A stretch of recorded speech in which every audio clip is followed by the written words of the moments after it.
Alright, it's 7 o'clock. Let's do this. I think. Well, I think it's 7 o'clock. I know it's 7 o'clock. I think let's do this. I'm actually going to put this in the thing, and then of course... Oh, you guys can see my screen, can't you? Yeah, you can. Okay, of course we've got to start off with our traditional sort of warm-up exercise. Because, you know, we'll just wait for people to percolate in as usual.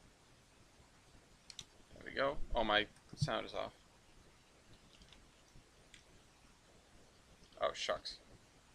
Oh, no, I forgot the buttons already. Is my sound off and way down? Like, was there Tetris sound there that I missed? I also already screwed up because I'm not using the right buttons. This is a good start. Good start to the stream. Good start to the stream. Definitely should have, definitely glad I didn't check anything before I started playing Tetris. But I guess the point, or this is not Tetris, that's right. I guess the point is, doesn't matter. That's why we do this, so that I can notice anything that's wrong with the stream while we do this.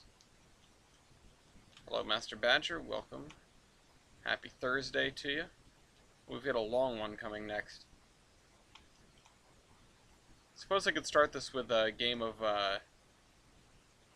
5D chess with multiverse time travel. Like if we get tired of this being the brain bender to start our Thursday, then we can start with something else. But it's always going to be like a game of suffering to prepare us for the impending suffering of Tolbrand, of course. Anyway, hope everyone that watches this before and after has had a good Thursday. This is not Trainz, you're right. We're just doing our little warm-up. Don't worry. We'll get to the under construction soon. No, this is Trainz. Yeah, it's, you know, what's a little gaslighting among friends, really?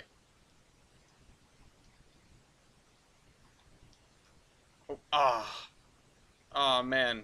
See what I was trying to do there? The game sure didn't. This game takes skills which I don't think are necessary for, like, any other game ever. That's true, this is not Tetris. Explicitly. Which means there is a higher chance that it is Trainz than would be if I was playing Tetris. But like I said, I could start with something else. Remember that feature in Trainz where you can play not Tetris? I remember the feature in Planes where in Trainz where you can not play Tetris, which is effectively the same thing. Oh shucks. It's the same. Playing not Tetris, not playing Tetris, it's really just semantics. That's not what I wanted to do at all. I was gonna, like, wind up for a hit, and I second-guessed myself. More Trainz. We'll get there. Oh, hey, Brady. This is the warm-up to let people percolate into the stream before I actually start. Some YouTubers, they have, like, their, you know, like, splash screen of, oh, we'll be right there, you know, the stream will be starting soon. I have not Tetris. And today has been a pretty good day. I got some work done on the car. I got some work done in actual work. I started at... Oh, what the hell have I done? Started another sort of conundrum thing in my OpenTTD save where I can't figure out where to put the next industry. Where I don't usually build industries, but in this case I am building one. Oh, that's not a good move. Okay. Please let that be the beginning of all of these lines going away. Oh, it might be. That was a terrible move. I say like I'm playing chess. That was even worse. Uh-oh. I need something that isn't one of these. No. No, no, no. Oh, we're out. We're losing. Alright, game over. Please try again. That's our worst score so far.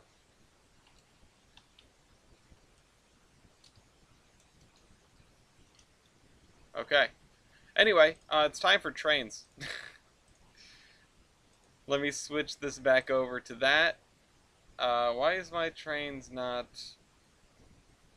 Uh-oh. Do I have... No? Where's trains? Why is it not here? Wrong trains? That one? Ah, there we go. It was on 2019. It was looking for 2019. Good evening, you.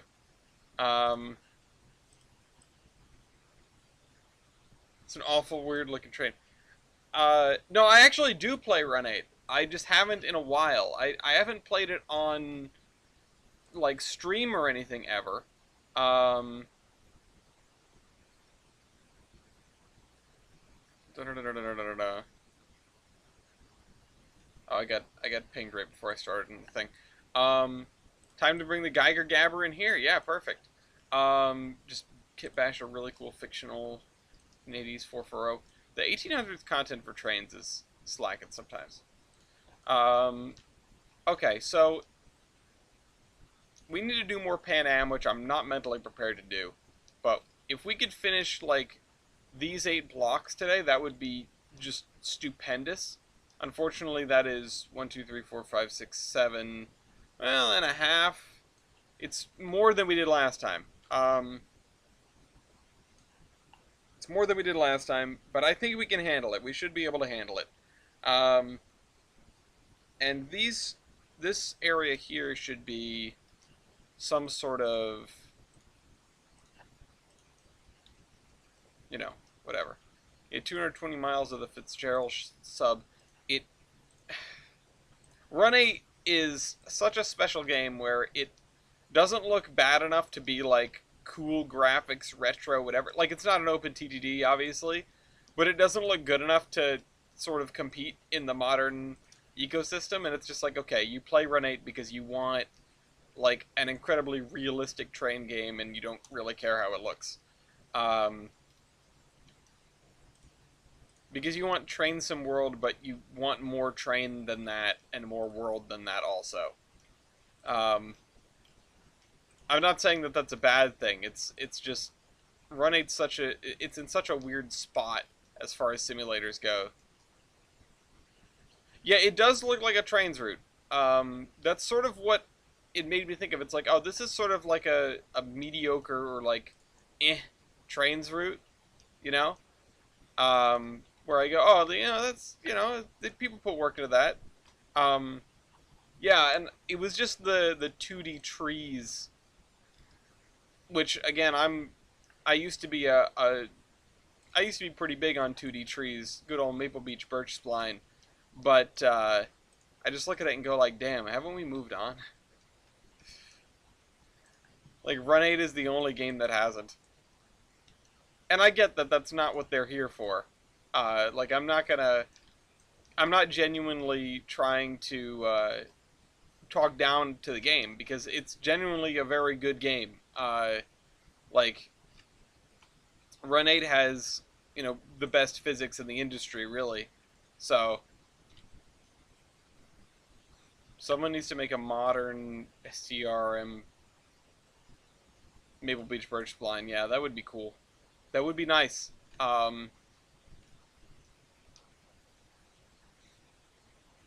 Didn't Run 8 get the whole, like, what's it called? JR content library for them to use, too? Alright, let's, I'm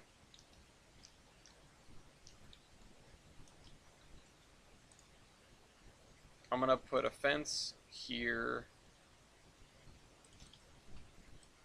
I feel like I should turn this side the other way. Yeah. So let's build it from here. I was just clicked right on out of the window. Okay. Well, I think O'Gillies was talking about it. About the content library and stuff like that. Which, is, it's cool because they can sort of spiff things up, right? Alright, let's, I'm gonna build a little community garden looking thing here. Damn, I really lied when I said that we weren't doing gardens. they're such great, like, space takers, you know?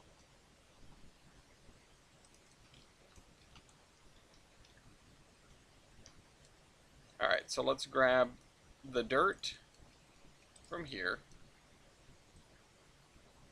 Make our radius nice and small.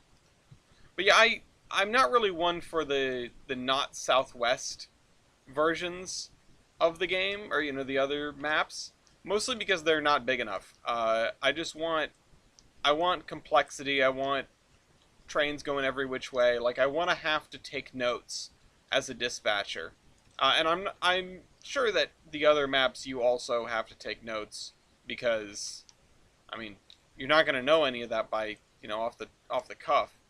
Uh, but I'm sitting here with a big thing pasted on the wall, like, here's where all the train symbols go on Highball anyway. Um, that's what I decided to do with my time and do with my wall space here. Could have like a nice photo. No, instead I've got a hand-drawn map of Run 8 Southwest with train whatchamahoozits. Train identifiers. Train nope. What's the word I'm thinking of? Whatever. And yeah, just saying about them expanding all the way up the East Coast, I said someone should start up north with the Rockland line. Yeah, well, that would be pretty simple anyway. You've got one train, one symbol, probably. Symbol, that's the word I was looking for. It came to me and I wasn't thinking of it.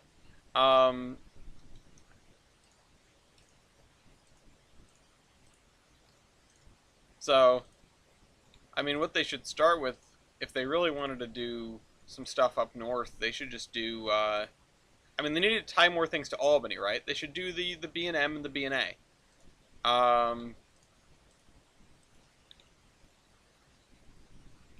Do I like nickel plate Hudsons? I mean, they're alright. I don't have any particular affinity for them, but they're alright.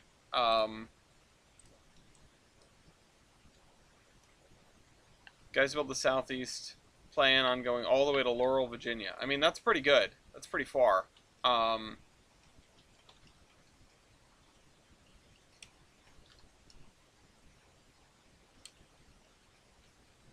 come I can't... Nope. Okay, I can't find, like, a thing labeled crop, so I just have to... I don't know. Find something. We just got grass and stuff. I'm not growing grass. I mean, these guys are very much not growing grass. Okay, that looks atrocious. What if I put a spline point in the middle? That's much better. Not good, but better. Stands West Coast, 700 and 800 miles, and Southeast about 550. Yeah, I mean, should probably get acquainted with Southeast. But really, they need to connect the, they need to connect the two West Coast ones.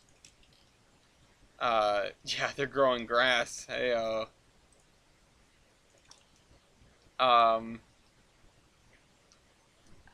We're talking about Run 8, Orion.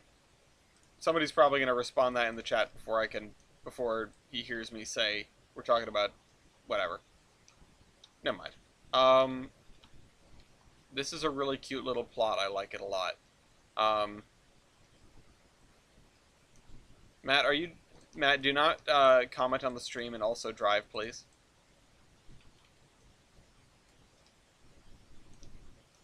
I think this is just going to be like... You know what we should use on this patch, because I just want it to be empty. No, we're not talking about Brightline. Not right now. They haven't killed anyone today, so we're not talking about them. They need to earn their keep.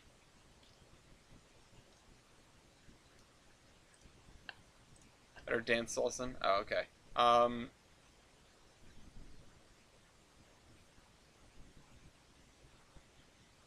Oh, they're doing a horseshoe curve route?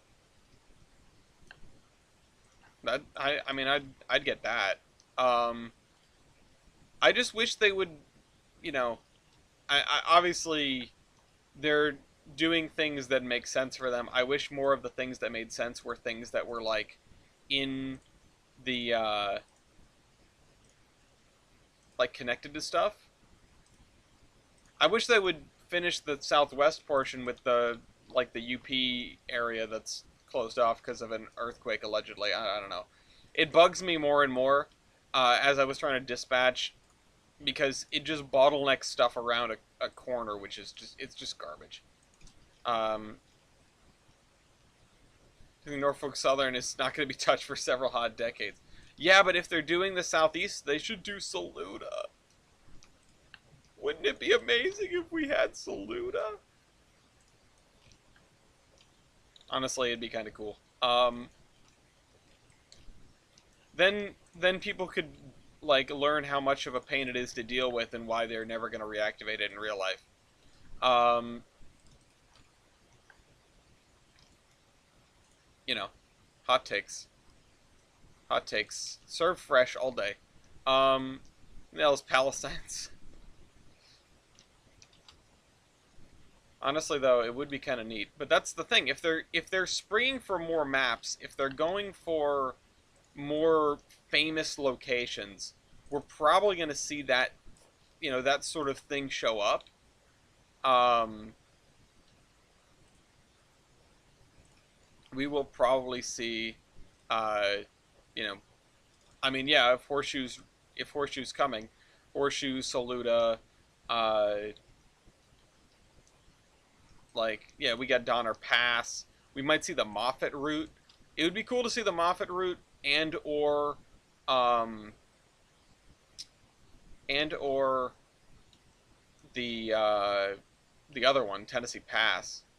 Although Mariah's Pass would be a really interesting choice insofar as it's something that gets tread on a lot with regard to train simulators, and Run 8 could sort of do the one-to-one of, hey, you know, you've played Mariah's Pass in Microsoft Train Simulator and Trainz 2012 or whatever. Uh, Now come experience the Run 8 version where the work is whatever.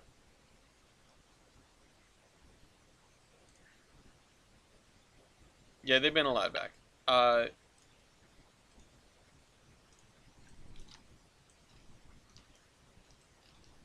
this looks like a train station with how this is whatever. I think this guy needs a shed or something.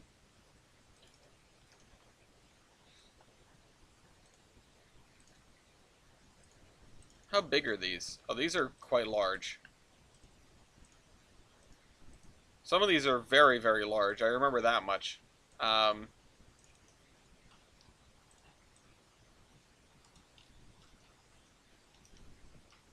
what if they just made the Milwaukee Road? Excuse me. Oh, excuse me. So I have the Donner servers for the game. Passive sale yards and operations keep the servers alive. That's why the Donner servers for the game are dead. Yeah. Well, that's why they need to connect it to other stuff. You know? Um, there needs to be enough intrigue, right? There needs to be enough, like, stuff that you can keep doing from now until the end of time instead of just running over this route again and again. Uh, you're totally right. That's an assessment that I hadn't really considered. Oh, that's an angle that I hadn't really considered, I guess. I'm gonna get rid of this stump. It's messing with my Zen thing. Um,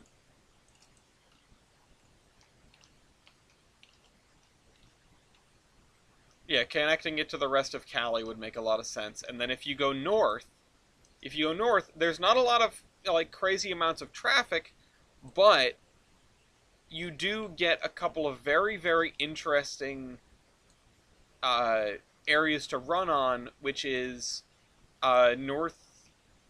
northwest of Klamath Falls, where the Starlight goes. There's this like triple back, uh, with some, horseshoe curves esque thing as you wind your way down a mountain. Uh, and then nearby there's the Siskiyou, which is a very similar situation. Uh, it's a very it's a very interesting sort of route to run on. It's just not a lot of it's a lot of railroad with not a lot of traffic, and yeah, I feel like doing that would be very cool for a little while, and then you get into the point where oh, those are eucalypt trees. You get to the point where okay, yeah, we've run on these routes. Now what? Like, what can we do on them? Um, I think part of the issue is just how much work it is to set up a server. Um, I'm not sure about like default configs and stuff like that, but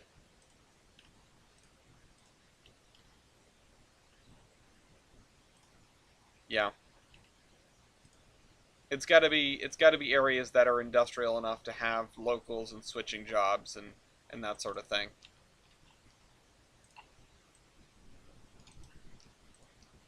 I've seen people do this in areas like near my house or near my cousin's house in South County.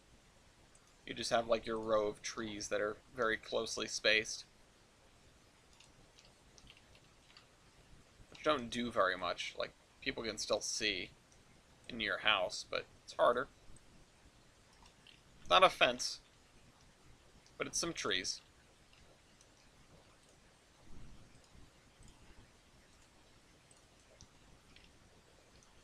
You run 8 Bellows Falls.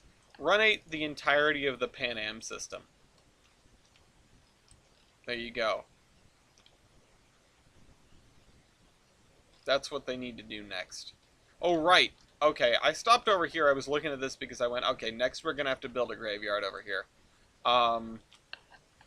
So first we have to build a wall. Let's see. What sort of... We need something that's not...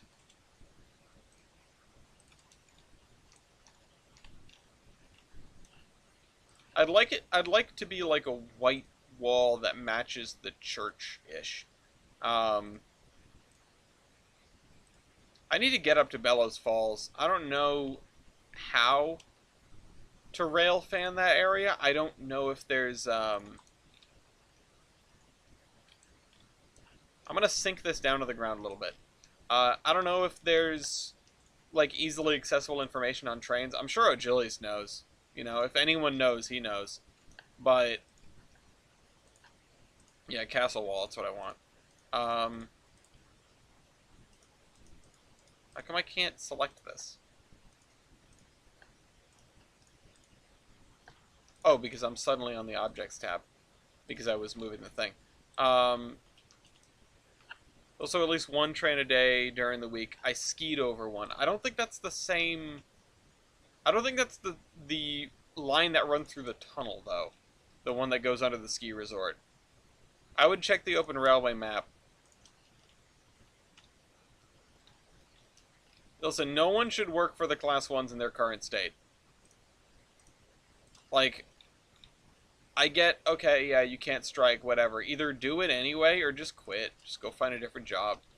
Go do something else. I know that's not necessarily the easiest thing for a lot of people, but oh my god, we have, there's jobs everywhere, like this massive employment shortage, if you haven't heard, so I'm sure that plenty of railroaders could find other work in some sort of field. Even if it's not necessarily something that's suited to their talents, it's just, just make people, make it work. Bring Conrail back, make it coast to coast. Conrail 2, electric boogaloo specifically. Emphasis on the electric part. I mean, it wouldn't be bad to just go to Bellows Falls for a day, I'm sure it's a nice place to hang out. It's a cute little town. I mean, I did drive through there not too long ago. I think it was there, or maybe it was White River Junction that I drove through. Yeah, because if it was Bellows Falls, I probably would have gone and seen the tunnel. Can I please lower this? These two are in the same spot, so I cannot. Ow, I did it again. Oh, wait. Lower. Split.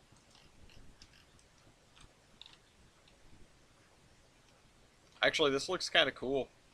I might leave it like this. Um,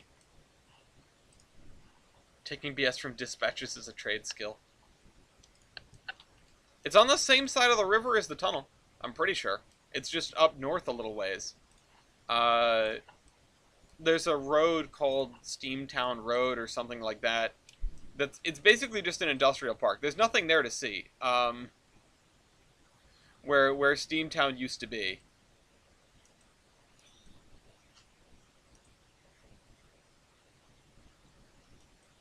Yeah. The Steamtown that everyone thinks about, that's all the pictures and stuff, is not, there's nothing there anymore.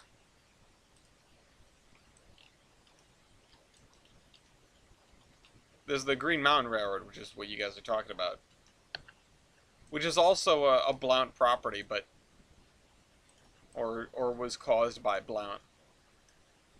It's not the same thing. Um, yeah, TJ, I've spent a lot of time staring at all that. Just, tooling around on Google Maps, finding interesting stuff.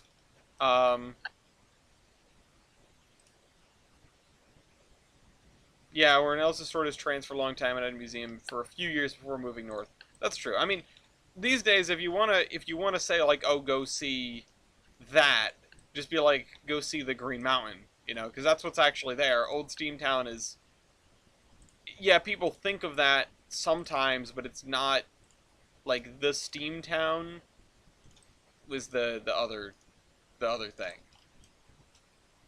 Where again, it's just an industrial park now. Sort of on the river's edge. But I get what you're saying. We need graves.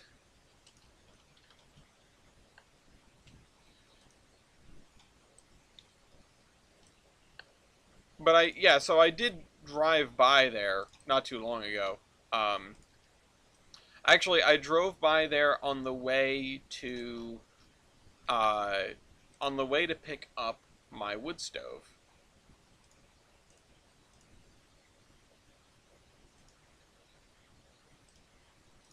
So I passed through there on the way to Vermont. Alright, so I learned what these are for, and it's when the water table is very high, so we're not going to use those.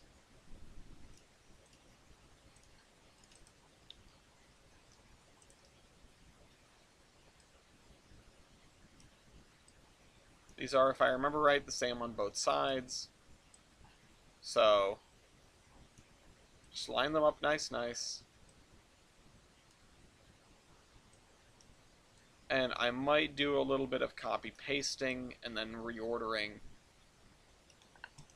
Because the tedious part is making them all face the right direction. The hard part is, or that's, once that's taken care of, you can just shift them around,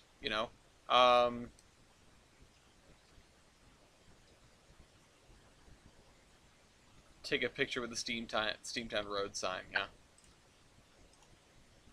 I mean, Steamtown was in a grave situation. That is kind of what happens when you have. Oh, right, this is on an angle. Uh, when you have like butt tons of money being funneled at something and suddenly you don't anymore because the guy who really liked it died.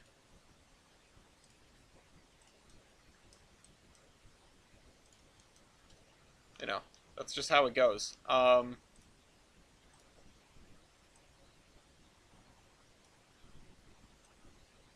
The big foamer died. I think I'm gonna like move stuff up here.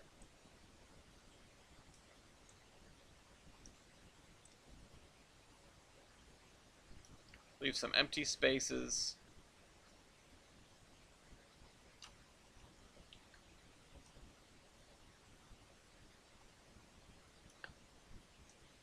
There we go. Woohoo! Wings for dinner. Oh, I'm kind of jealous of that, actually. You can just select the objects themselves and copy-paste.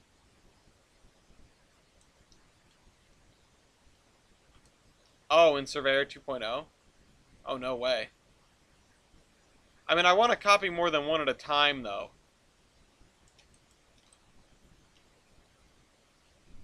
Oh, and I meant for the walkway to be over here, and whatever. Hold on, we're going to change this slightly.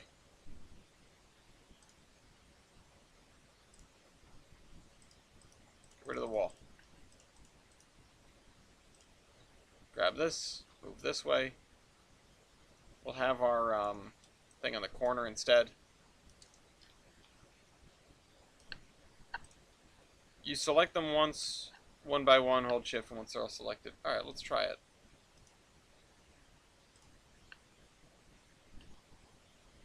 And once they're all selected, you can Canadian Pacific. Okay, so which tool do I need? This, free move tool. Let's see. Oh, I can hold shift. Yep, there we go. And then what?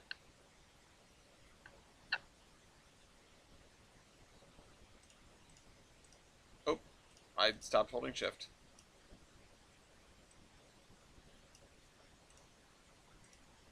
Oh, I can only make one zone while holding shift.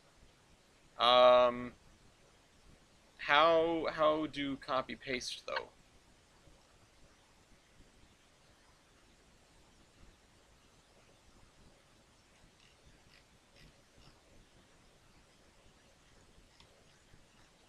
Hotkey. Oh, I can just Control C and Control V?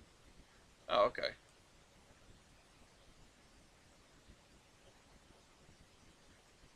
I didn't expect Trainz to accept those commands.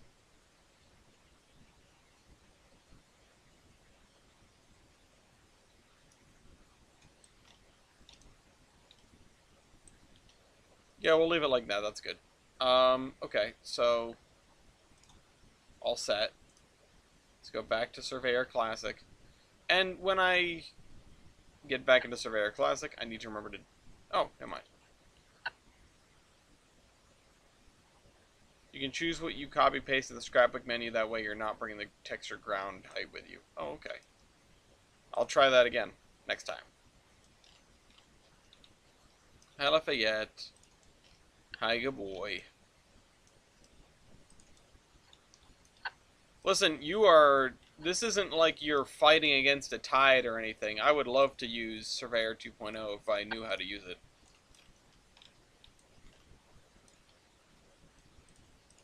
I would use it a lot more.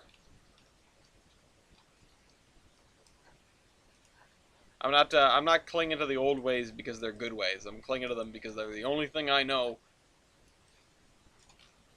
Alright. Well, we got one block done. 1.5 blocks done. Boy, we're doing good out here.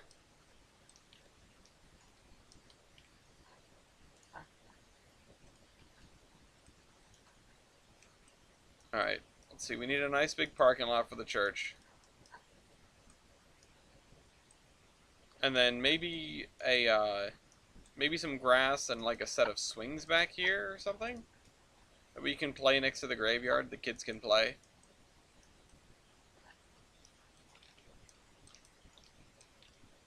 Okay. Let's put 1.5 blocks in half an hour, not bad. Yeah, I mean, you're also not counting the time I spent not playing Tetris, which should probably be considered.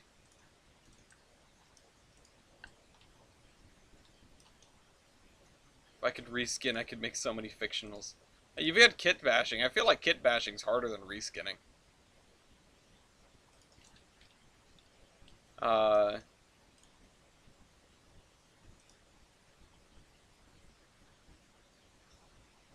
Noticed how much Pan Am sounds like a horror movie town? Listen, this is This is a place where some Stephen King stuff would take place, I'm sure.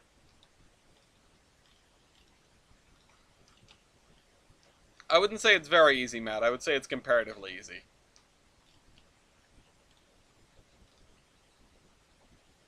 Let's get the swing set back in here.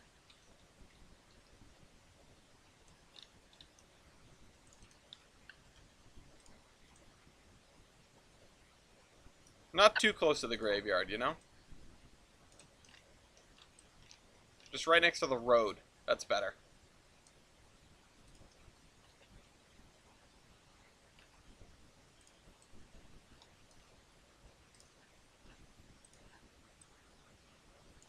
I wonder if I have a, No, I don't. I was gonna see if I had a hearse. Small shrinking New England town with a graveyard playground. Yeah. No, exactly. There's gonna be some strange stuff going on here. For sure.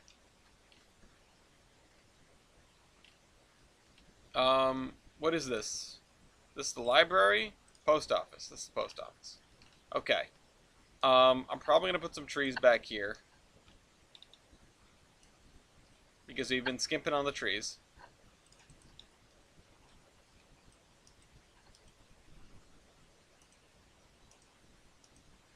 I feel like I've been going overboard with the stumps, but at the same time, I feel like if we don't have stumps everywhere, then where were the trees? Oh, you don't need Photoshop for it. You can do Paint.net. Paint.net is good and free and better than Photoshop in every way because it's free. Not for like any real reasons, just because it's free. I wish I had one of the postal jeeps to put here. That'd be neat. And this is going to be one of the few places where I will go find some actual gravel to use.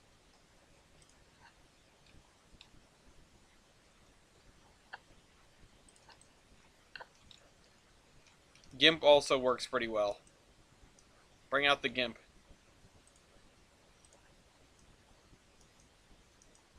Okay, that doesn't look good. I don't like that. Not moss and gravel. What about this? No, that looks bad. This doesn't look half bad, but I should turn the scale down and see what happens. Yeah, okay, let's do that.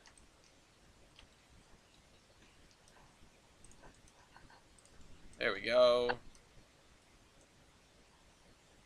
Doesn't matter what's underneath the building. Sometimes I'd like it to not be grid, but it does not matter. Alright, let's grab some spline here and just fit it around the edge of the building. Matt putting a music festival in his route, yeah. Oh, hold on, we get the, hold on. There we go. TJ, I got your music festival right here. I have the sound off, but you know this, you can probably hear this by looking at it. I know I can.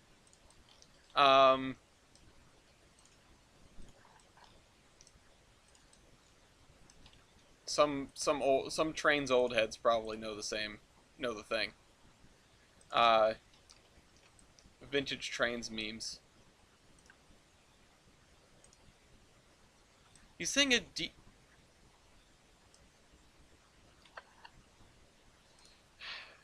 TJ, I don't know what you do anymore.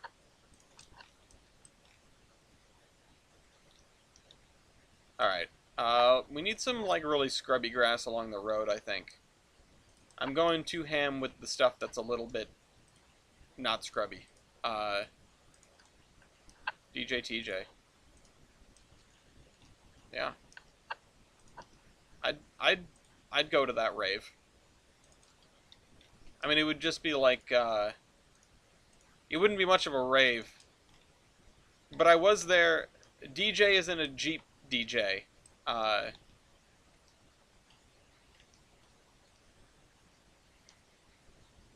They used them for the postal service for a while. They were very cool looking. Not gonna lie.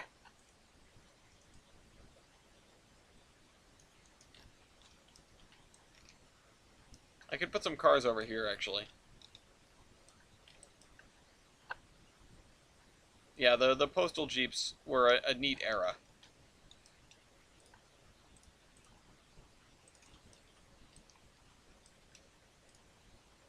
What the hell was I saying though? Yeah, I mean I was there for TJ's dubstep phase. That was fun. During TJ's dubstep phase is when we were coming back from the Big E and the exhaust came apart in my car and it was just the loudest thing you could ever imagine. Uh, and so we just like blasted Skrillex all the way home. It was a hell of a day. It was one of the more memorable Big E's that I've been to. Uh, I could say that simply because of that. I mean, lately they've been memorable because I've been doing, actual like model railroading stuff. But I think that was the first Big E we went to. Yeah, probably you and I. I would think so. I can't remember an earlier one, but then again, maybe it's because that one was particularly memorable. Uh, I know I had been to plenty of Big E's before. I don't know if you had, but yeah, it was definitely quite possibly the first time you and I went together. Uh, there was Bessie. No, that was Nelly actually. That was the 940. Um, because that was before I was in college.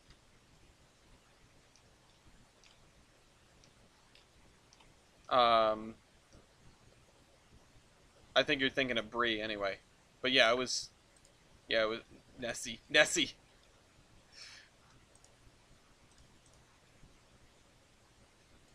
Uh, Reskinning K&L stuff I've heard is difficult. I know people that have done it. Uh, like we got the reskinned Chris for the Iron Horseman Chronicles. That was done by Flegel or whatever he goes by now online, Mr. Snowcone. Let's see. Let me get some other trees in here. Let me grab. I really like these oak trees.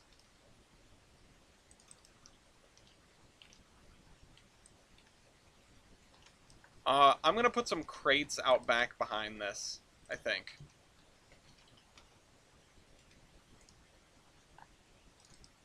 Just like post office crap that's stuck in the ground.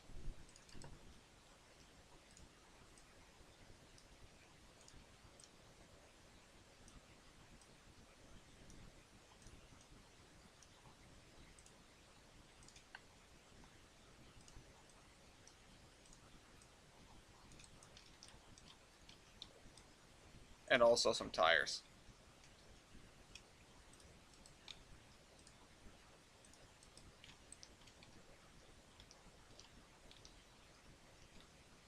People have cracked the code.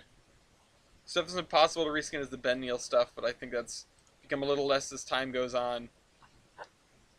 Yeah, no, I'm always impressed by reskinners and kit bashers because it's a skill set that I have just never even thought about touching. It's just, oh wow, that's really cool. Wouldn't it be neat if I could do that? But I'm not going to. Uh, I just, I'm never gonna fiddle with it. There's so many other things that demand my time. It's like building a website. Like at some point, I'm gonna realize that I do not have enough time to sit down with East and figure things out, and I'm gonna just make like a really cheap website on a website builder that's gonna sit there until like East has a month to make whatever I need or something, and then I'll have a fourth person on my quote unquote staff for trading cards. I feel like every time I do something, I learn another sort of piece of the legitimacy puzzle, and right now the website feels like it. Um, let's scoot that out towards the tree a little bit. Yeah, no, I feel like the next time I see a good advertisement for like Squarespace or Wix or whatever, where they're like, "Oh, we'll give you your first 6 months free," I'll take them up on that offer. You know, I'll actually buy the thing. The brand needs a TikTok. Yeah, we need a TikTok with a bunch of clickbait titles of like, "Oh, getting destroyed in local royale." Get the clip of Matt betraying Hemlock. which is still one of the best moments in Royale history. Um,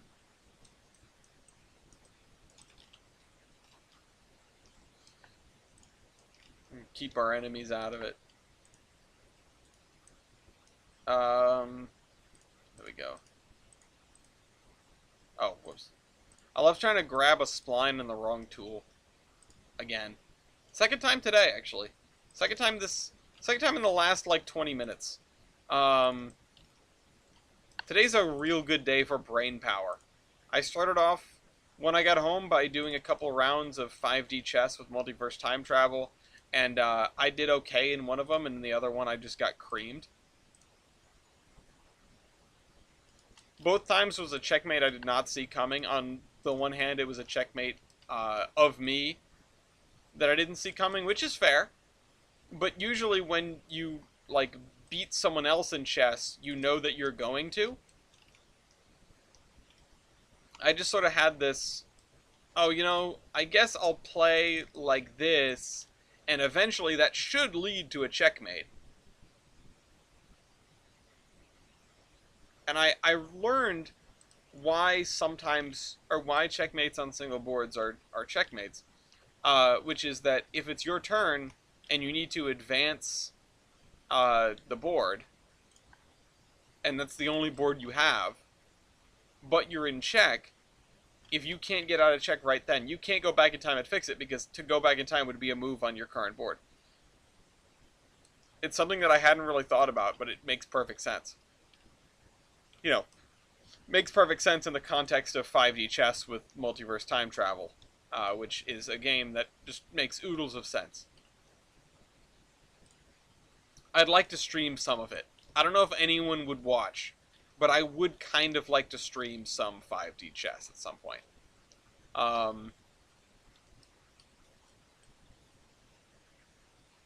This is like some sort of local bed and breakfast or something.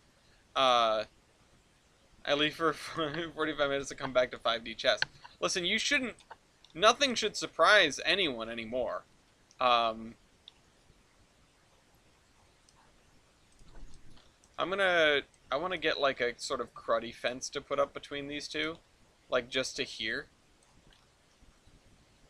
Maybe kind of tight around this building. Chess equals sleep. Well... But what if it's chess, but the Terminator is there? Huh? Did you think about that? Should go back in time and unsurprise myself. Listen, I don't know how many people here have, like, watched any... Because it came out a couple years ago, right? 5D chess came out a little while ago. It's just one of these things that was, like, a product of the pandemic. And... it just is such a crazy thing that someone came up with that you could do. And it's just one of those things that turn into a phenomenon. Or phenomena, or whatever you want to call it. I feel like I'm falling into a pattern here, but I'm kind of okay with it.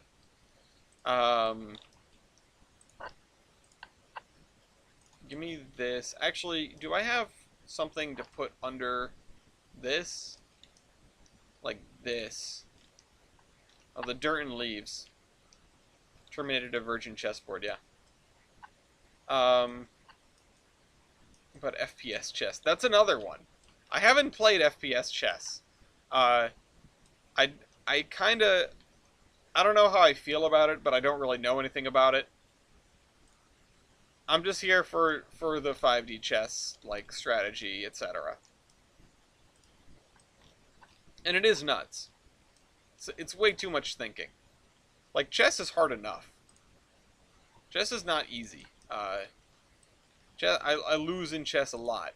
I try not to, but I just don't play very much. That's how I try not to lose in chess. Like, for example, I have never lost to Magnus Carlsen. I'm undefeated against Magnus Carlsen, because I have not played him. So, that's how I approach normal chess quite often. And I just think, like, if I don't play it, my elo cannot go down. Therefore, I'm doing good.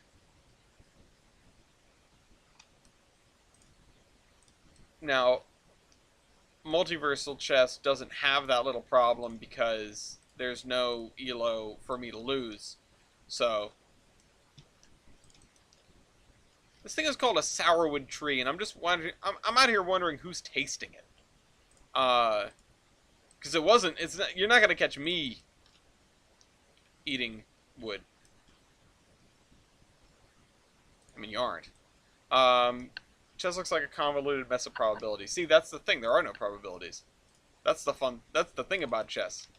It's all just like, okay, it's thinking about what the other person's gonna do. There's no rolling the dice at all, in a literal or figurative sense.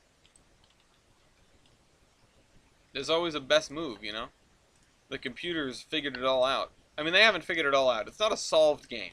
Sometimes people refer to chess as a solved game. But it isn't.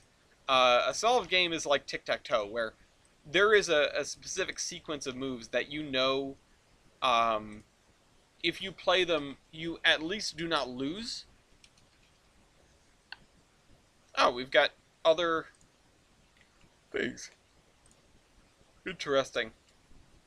Rocks. Let's put some rocks in the backyard. Those are hovering. Hover rocks.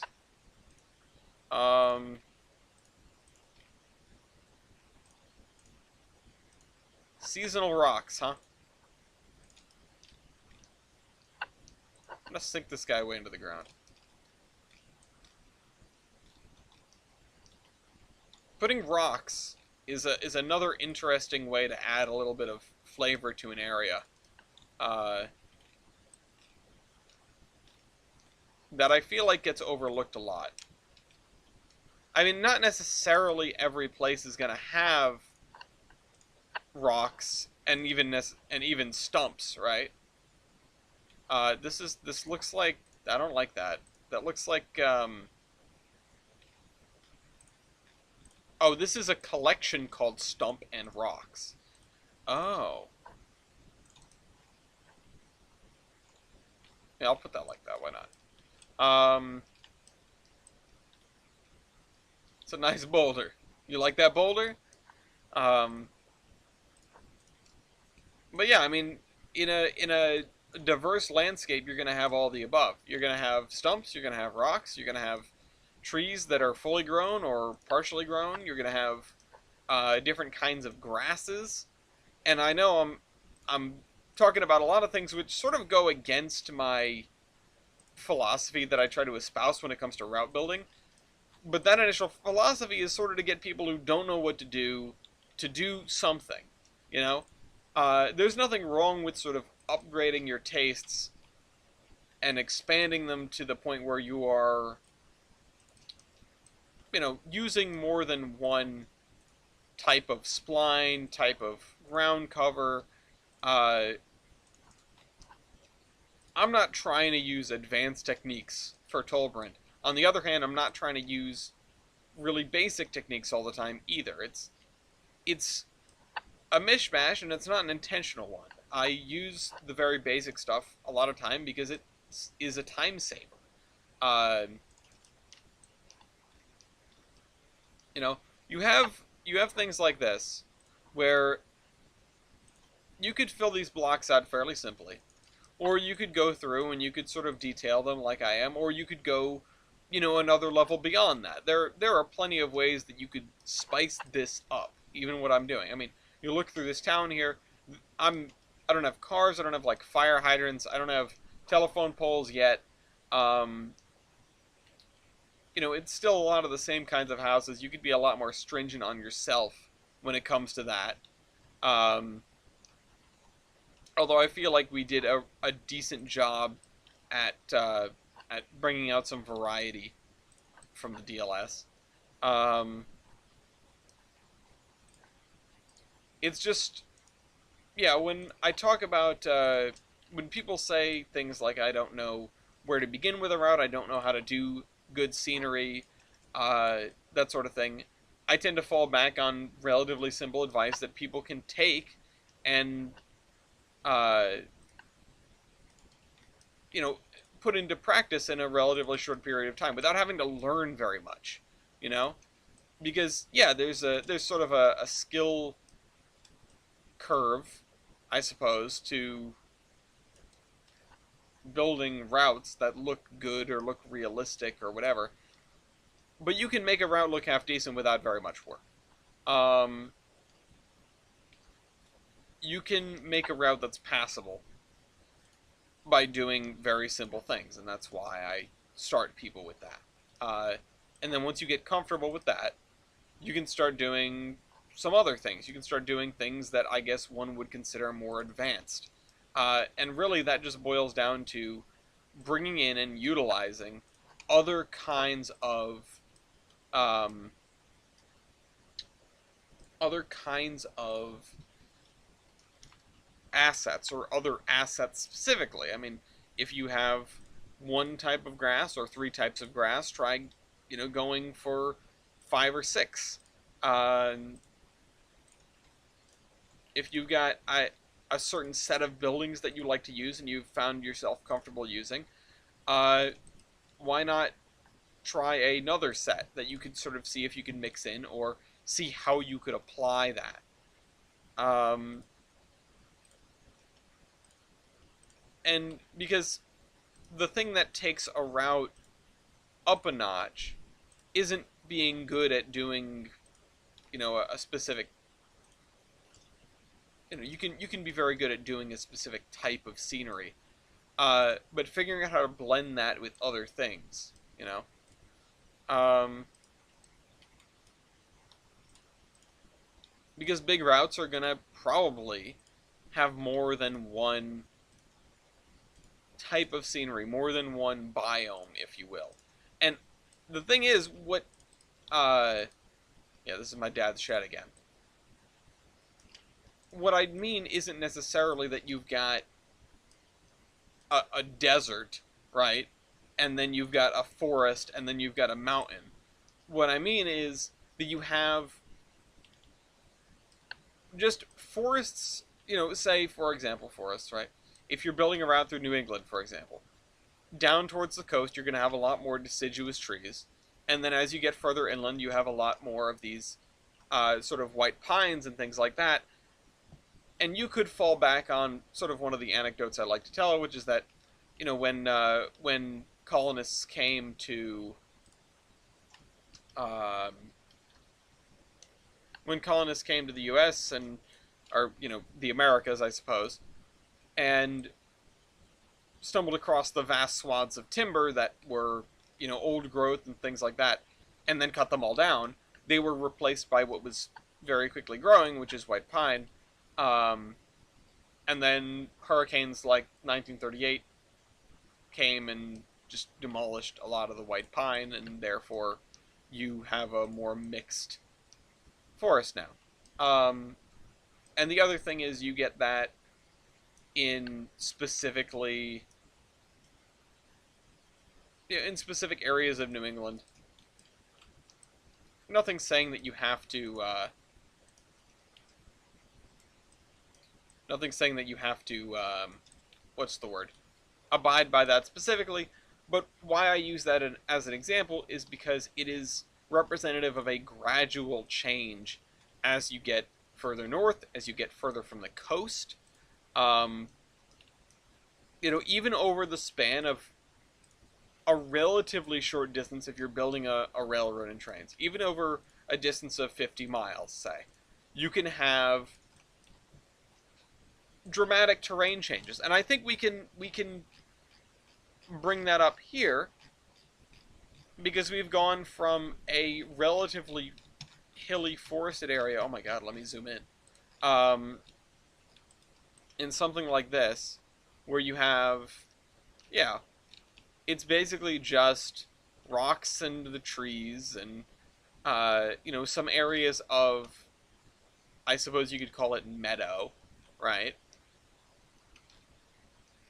And then, you have coastline, which something like this is a totally different ball game, right? Obviously. But you get away from the coast, and in 15 miles, you've gone from this coastal little town, right, where everything is very spread out.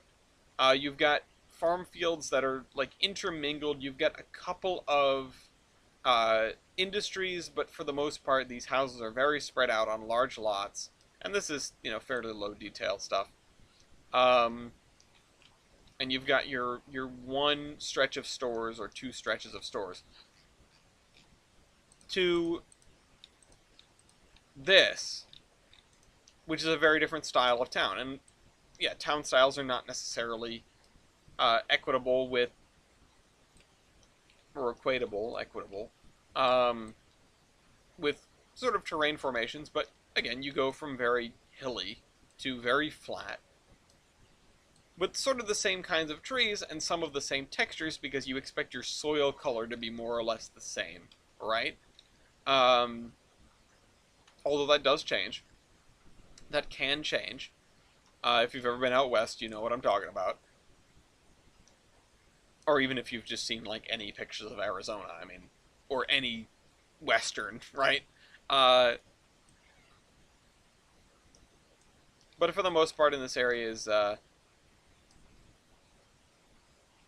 going to, there's going to be basic things that stay the same, and then there's going to be some variables you can work with around that. Yeah, I've gone from East PA to Iowa in less than 50 miles. And that's not necessarily an unrealistic thing, because if we were to, say pull up a map, right? This Iowa might as well be a small town outside of Baltimore, and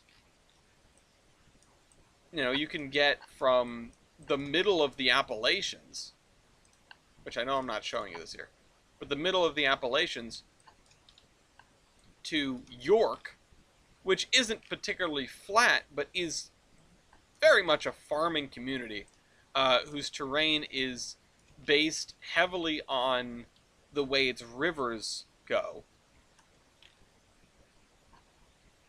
as opposed to something like Mount Union, for example, which is dominated by, yeah, it has a river that dominates the topography there. In fact, it has one of these sort of ancient rivers types where it punches straight through the Appalachians.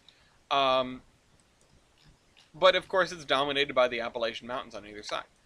You can have major changes in the way terrain looks. You can go from the middle of the Catskills, which is incredibly dense mountains, to Long Island, which is just dead flat, about 100 miles. Does that state start with O? Large, yeah.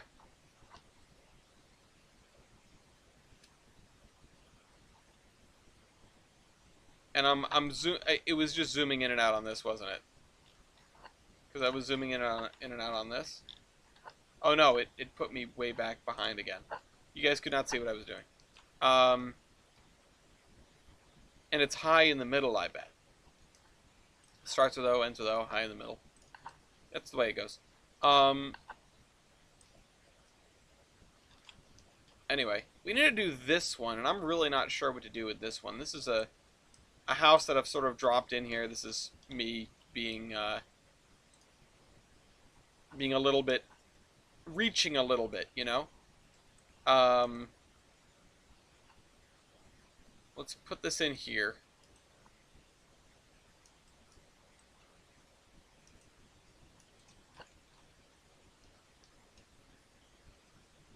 Vacant with some derelict stuff. Yeah, I was just, we have a vacant lot here, a vacant lot here. I don't really want to I don't want to mess with this too much. It's a controlled chemical burn. Yeah, something like that. It makes me want to do the Eastern European vibe, of just like sadness,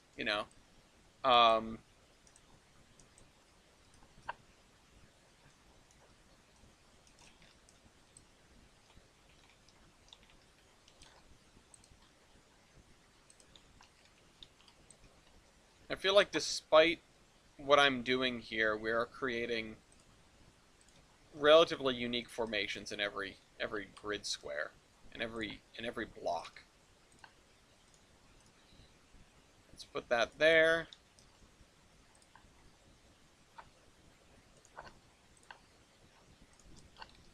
Rust Belt Simulator. Yeah, I mean, I don't really want this to feel like the Rust Belt necessarily, but there are plenty of areas in this map that will feel like the Rust Belt. I guess pre-Rust for the most part. Um,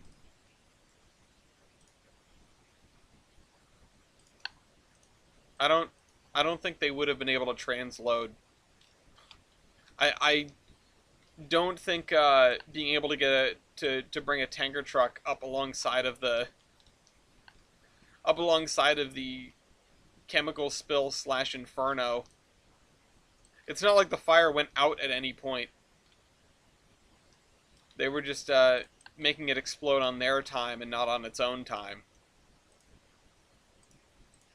If the fire went out, they wouldn't have had to blow the thing up. And while the fire was going, you were not bringing anyone near that if you can avoid it. I mean, it's the kind of thing that's wiped out entire fire departments when something like that goes up.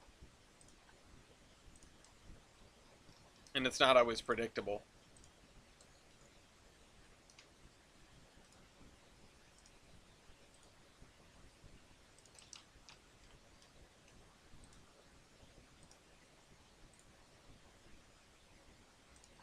But they put the fire and the didn't control burn to prevent it from leaching into the groundwater.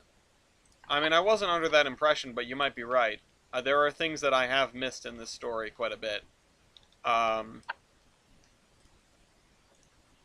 I don't see if they had the control of, yeah, I don't think I don't know, something about that doesn't track. Something about that doesn't track.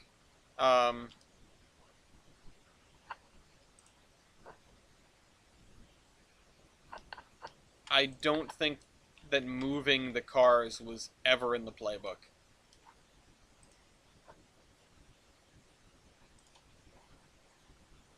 There are various reasons why it strikes me as not a good idea.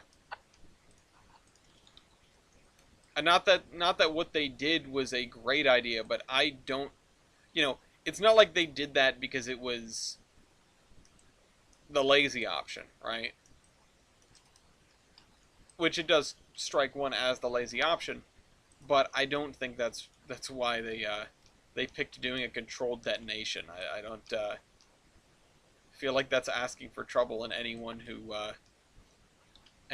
can see anything knows that.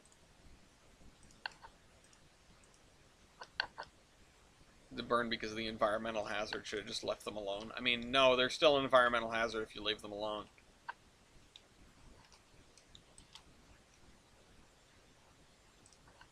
I mean, I'm probably thinking of two different events here. I might be thinking of two different problems, or two different sort of controlled whatevers over the course of the unfolding wreck.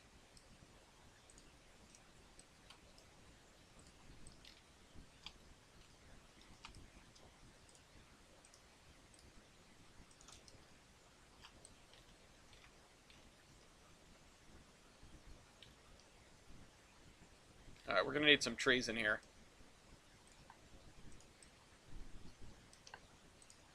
I don't know if I'm uninformed or misinformed or what. Bigger issues than what it would have been if they actually had brains and not agendas. I'm pretty sure the only agenda is just money. Money, money, money. Uh,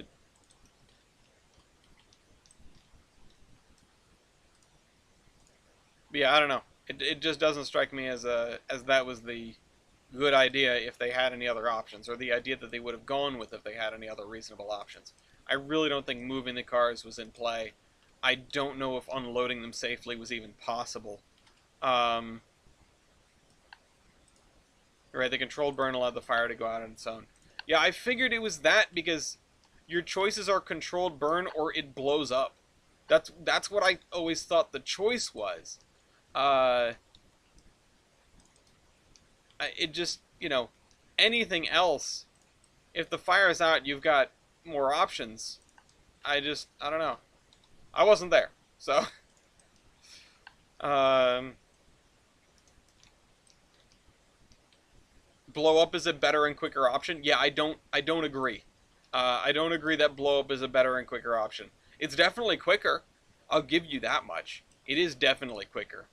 Um, but the issue is that blow up happens when it wants to. Um, and that's kind of the problem. You ever have a firework that doesn't go off and you're sitting there like, all right, well, now what? You don't want to go over to it because it might still go off. So you're just sort of sitting there waiting for something to happen until somebody like gets up and pokes it with a stick or something.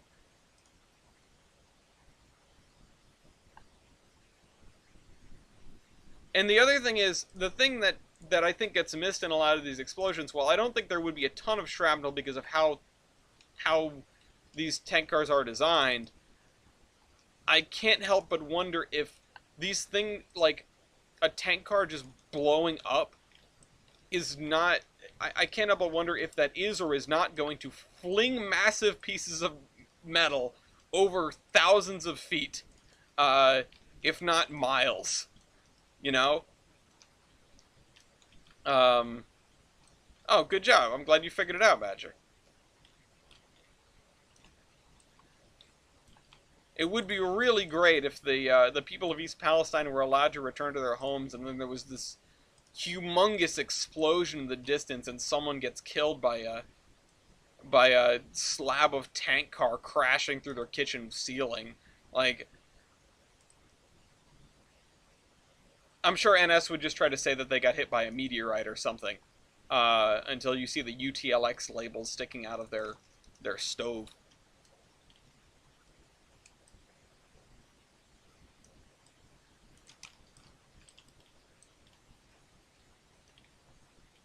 I don't know. That's why I was like, that's why people have been sort of hyping up the controlled burn for for what it wasn't, which is, I mean, again, I can't say it's a good idea. It's not a good idea, but there are no good ideas left at that point. The good idea is stop the train when the defect detectors catch it, right, Orion? Uh, and I said this about 16,000 times on the podcast, and everyone who listened to that is tired of me hearing it. Uh, but or tired of hearing it from me. But like, it makes the air safer to breathe. Oh, it sure does. Well, I mean, in fairness, getting the fire done with as quickly as possible is it does. It does change how quickly the pollution dissipates because it gets the polluting event over with faster. Uh, Again, with there are no good options here, just bad ones, and some are worse than others. Uh, but if you have this thing burning out of control for, you know, days and days and days, then yeah, you're gonna run into this problem of like, okay, the pollution's still bad, pollution's still bad, it's still bad, it's still bad. Once the fire is out, then things are going to begin to recover. They're going to have the opportunity to recover anyway. Before that, they wouldn't be able to.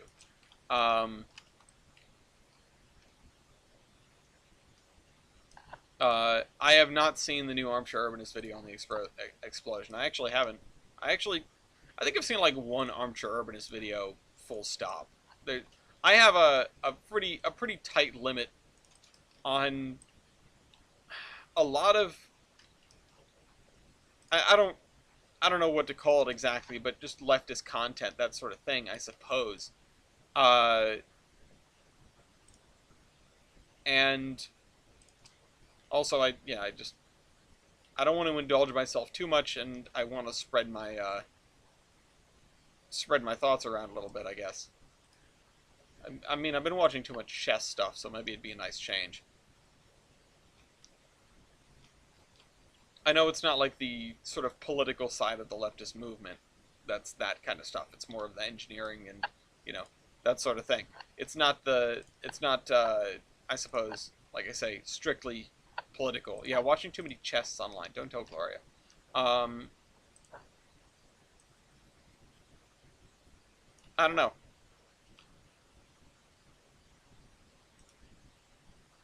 It's pretty much condensed. Well, there's your problem. Just not P. Yeah. Um, and I have seen a little bit of that content. It's just not something that I seek out necessarily, because for the most part, right? I feel like for the most part, I look at that and go, I look at the headline and go, yeah, I get it. Like, yeah, that's my field. Uh, Not that I don't need to learn more about my own field, but that they're gonna say stuff and I'm gonna go like, like, yeah, no, yeah, that's, yeah, all right.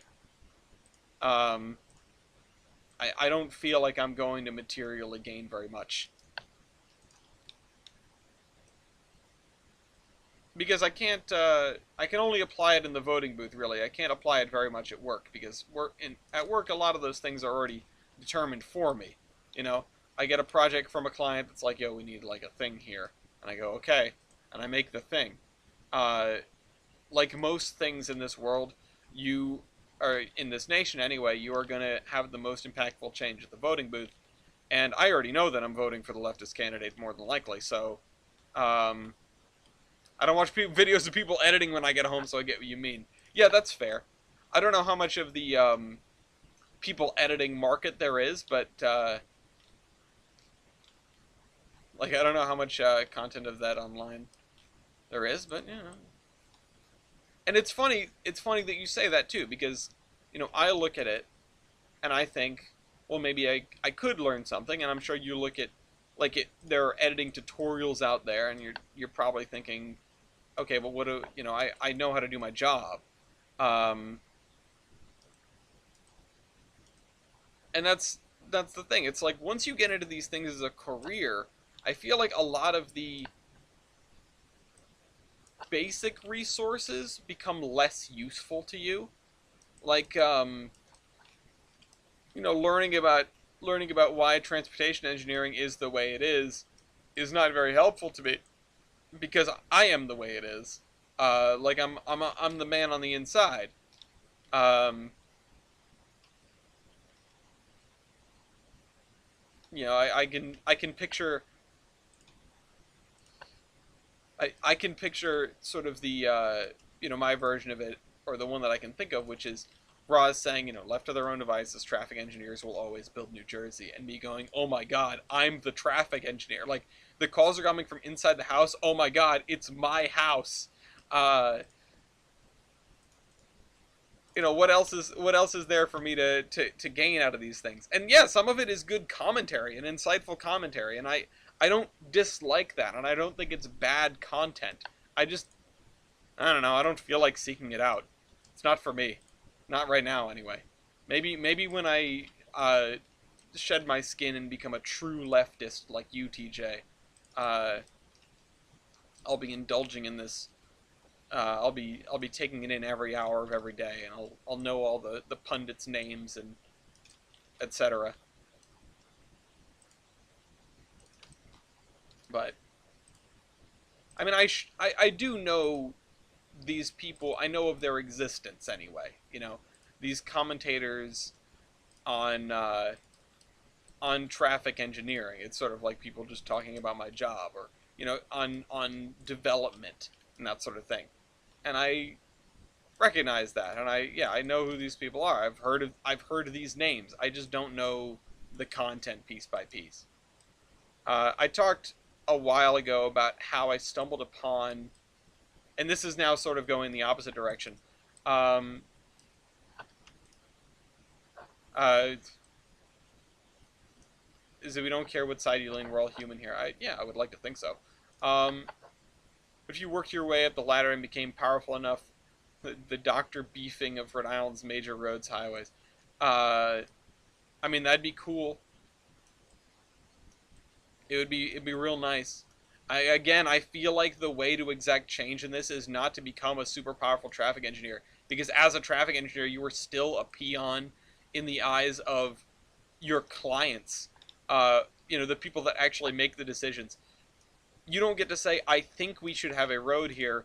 You get people coming to you and saying, should we have a road here? And yeah, you can make your assessment and go like, maybe not.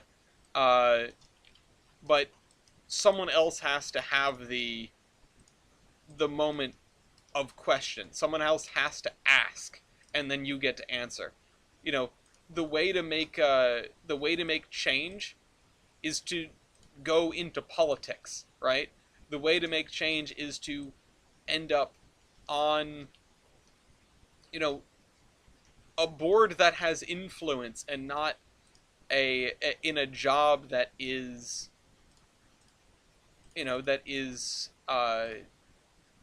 what's the word? Not secondary, but is that exists in response to the needs and desires of these people. Um, Somebody has to spend the political capital to ask for a road or a railway line or a bus rapid transit or whatever. All that needs to happen before you get to go, all right, let's figure this out and recommend if we think it's good or not. Because people could come to me and say, hey, we want to put 4 new lanes on I-95. And I could say, yeah, that's a terrible idea. And they'd say, well, here's like $11 million, figure out how to make it work. And I just have to go, okay, like, it's my job. Uh, if I say no, well, I mean, assuming that I was head of the New England Traffic Department, which I am not, if I were to say no, they would either go find someone else to do it, well, they would find someone else to do it, and I would lose out on the business. You can write recommending reports.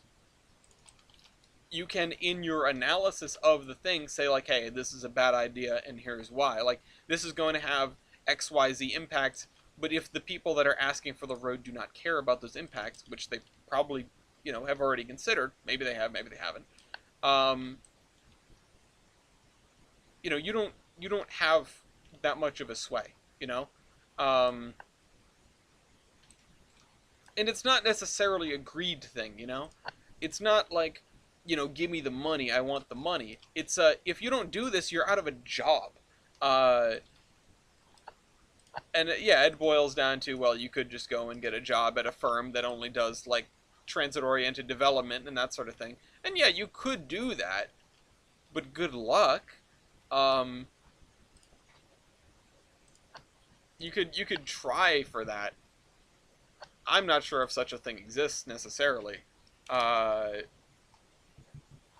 are small firms that are vaguely like that, but they usually end up subsidiary to larger firms which are not like that, which are the ones actually getting the projects. And they say, okay, well, you're going to make like a sidewalk here, or you're going to figure out how the sidewalks work here.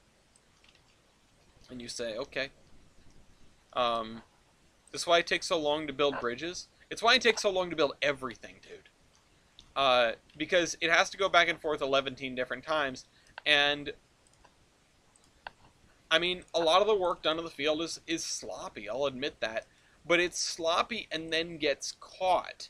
Like, sloppy work is fast work. You can throw up a bridge in no time at all. It might stay up, it might not.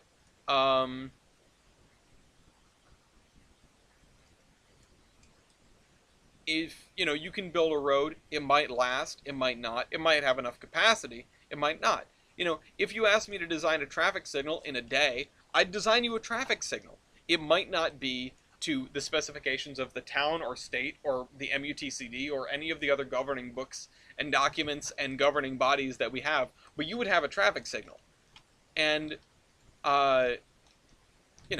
because I make mistakes too. I don't know everything. There are, hi baby, there are, situations where I've been put in charge of a lot of traffic engineering for a project in a state where I've never worked before, and I don't know their standards. So I built something to what I assume are passable standards, and they go, and the contractors look at it and go like, yeah, this we can't build this. And I go, okay, why? And they say, well, because it needs to go by this book and that book and the other book. And this is what there's a lot of in the traffic engineering field. Whether you know what you're doing or not, you have to have this back and forth because you're never going to get it right the first time. You're never going to get it totally right the first time. And when you don't, it's a hang up and it's budget and whatever. And I'm not saying that it's the fault of the regulations, but when you have the industry the way that it is, you have to, hi baby, you have to make sure you abide by everything. And sometimes that takes extra go-arounds. 4-lane between St. Louis and Little Rock that's been in progress since like 2000. Rookie numbers.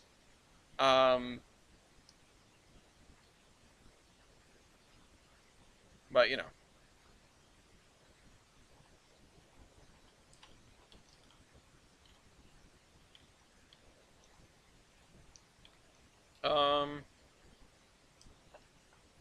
I think I'm actually going to do a dirt lot at the end of the road here. It's contractors all the way down. Yeah. And if one contractor doesn't like something, either because they just don't like it, or that's not how they do it, or, it's actually in violation of this, that, or the other thing, then it goes back up the chain all the way to the top, and then it has to go all the way back down.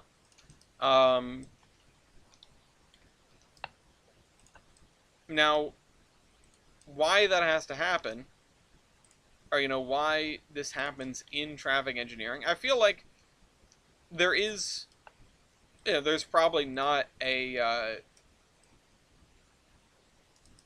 what's the word, an ignorable or a negligible is the word I was looking for, amount of people that are sort of burned out by their job, or their heart's not in it or whatever, and they're just sort of winging it. They're doing what their boss tells them to do, and not very much more, and not very much less. And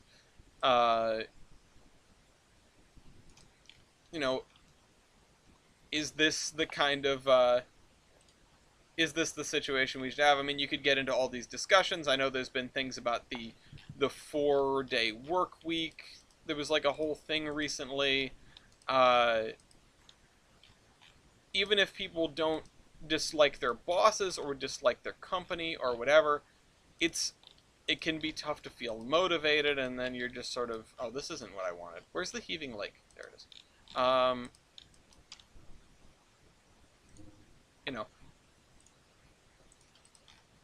What needs to be done to make sure the work is right the first time, or at least the second or third time? What needs to change in the workplace? What needs to change in education, and just sort of the engineering field as a whole? And I can't really answer that.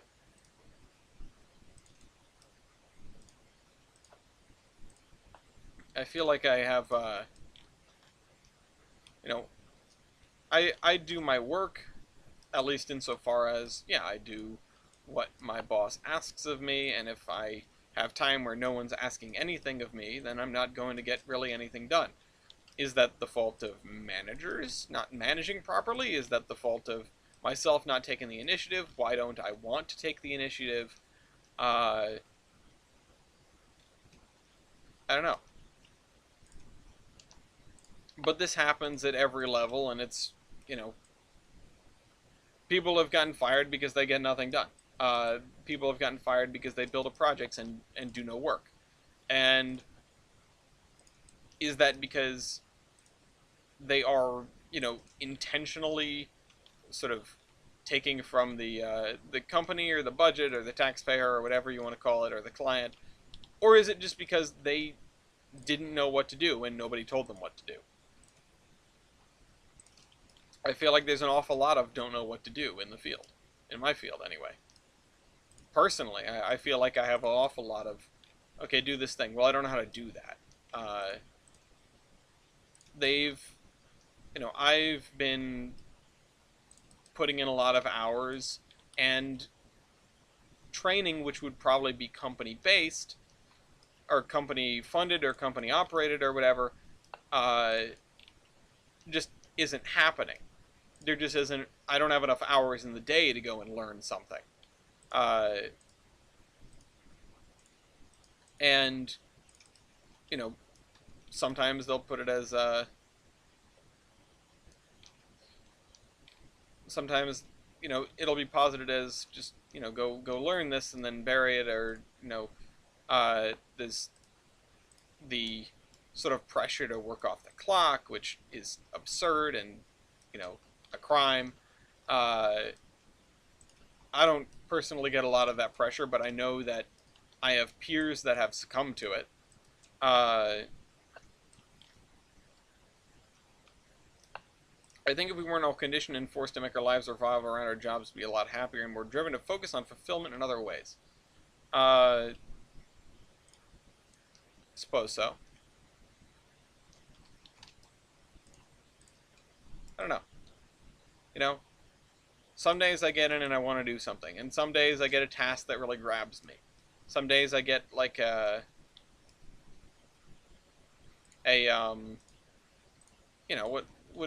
what might you call it? Something that really tickles me, a problem that I want to solve, and that's what traffic engineering is about, or that's what any job is about for the most part. If you have a job that you like, it's usually because you get to solve problems that you like solving, that you want to figure out how to solve. Whether that's how to make a video look good, or how to make a bridge stay up, or how to get more passengers or pedestrians or vehicles through this interchange safely. You know, you can always turn Hudson into a Pacific by ripping some wheels off. Um,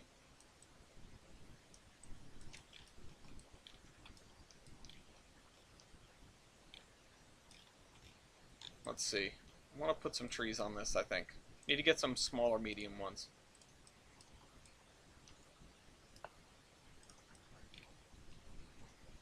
There we go.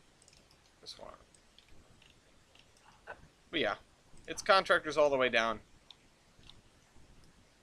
And part of it is that. Part of it is a lack of oversight of the people that do the work. And insofar as managers not managing, insofar as people being allowed to goof off, but also not being sort of not getting back what they're putting in.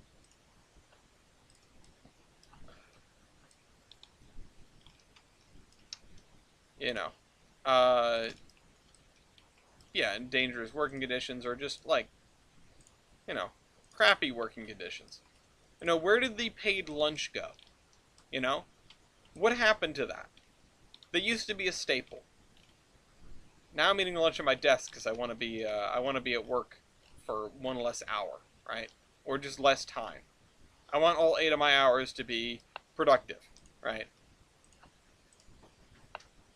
Or at least productive enough that I can say I was productive.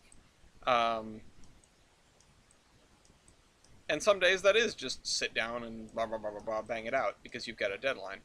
And other days it's like, well, I really wish someone would give me some work to do, right? Do you think that if you have more of a stake in your company, you'd be driven to be more productive for them? I mean, I feel like if it was tangible, but I kind of like being a cog in the machine. I don't like having to worry about, I'm glad I'm not a manager. I like being given a task. I feel like my problem isn't that I don't enjoy my work, it's just that I'm not given enough direction most days. When I had my first manager, the woman who actually hired me to WSP, was always on the ball when it came to keeping tabs on me. She was always on the ball when it came to, okay, how's this going? How's this going? She was across the aisle from me. because I had a cubicle in the Boston office that I shared with some other people because I was an intern originally, and she was right there, and she would pop her head in again every couple hours or so, and just be like, "Hey, so what are you working on here? Like, how is the progress going?" And so I would know I've got to have something done, right? I've got to get this done by get something tangible by the time Jen comes around and says, "How's it going?" And that manifested itself in me spending much more of my time actually doing work. Um, because even if I didn't know, which is this is another big problem, even if I didn't know that, oh, we've got a deadline to submit this on Friday or next Friday or at the end of the month or whatever, because sometimes the deadlines are quite far away, um, I would know that, I've got to produce something, you know, and I have a boss that cares about looking at what I've created on a regular basis. Something that she did that none of my other managers have done is give me a task and be like, all right, give me like a rough something in like 2 hours, which for doing traffic, for doing my line of work is a really short period of time. Sometimes we're measuring stuff in days to get things done, especially on larger projects, especially on repetitive tasks. But I want to sketch in like 2 hours, just make something, which means two things. One, I am going to make a product that will then be critiqued and sent back to me with, specific, like, okay, change this, change this, change this. And she was always on the ball with the markups as well. But it means that I can't go, all right, so I'll get that done by the end of today. You know, it means that I couldn't sit there and think about, yeah, okay, I'll get to work on this. Okay, I have a task. Let me just, finish reading this thing and then I'll get to the task. It's like, okay, no, I've got to produce something right now. And yeah, she works for another company now, and the people that work for her call her a slave driver, etc. And it's a fair assessment. Jen works you a lot. And if you don't stick up for yourself and be like, no, I'm not, I'm only working this many hours, like I'm going to log off then you will get worked to the bone. You need a certain amount of, sort of targeted laziness, I suppose. To just say like, no, you know what, I'm done here. Like, this is it. Yeah, otherwise you would not survive with Jen.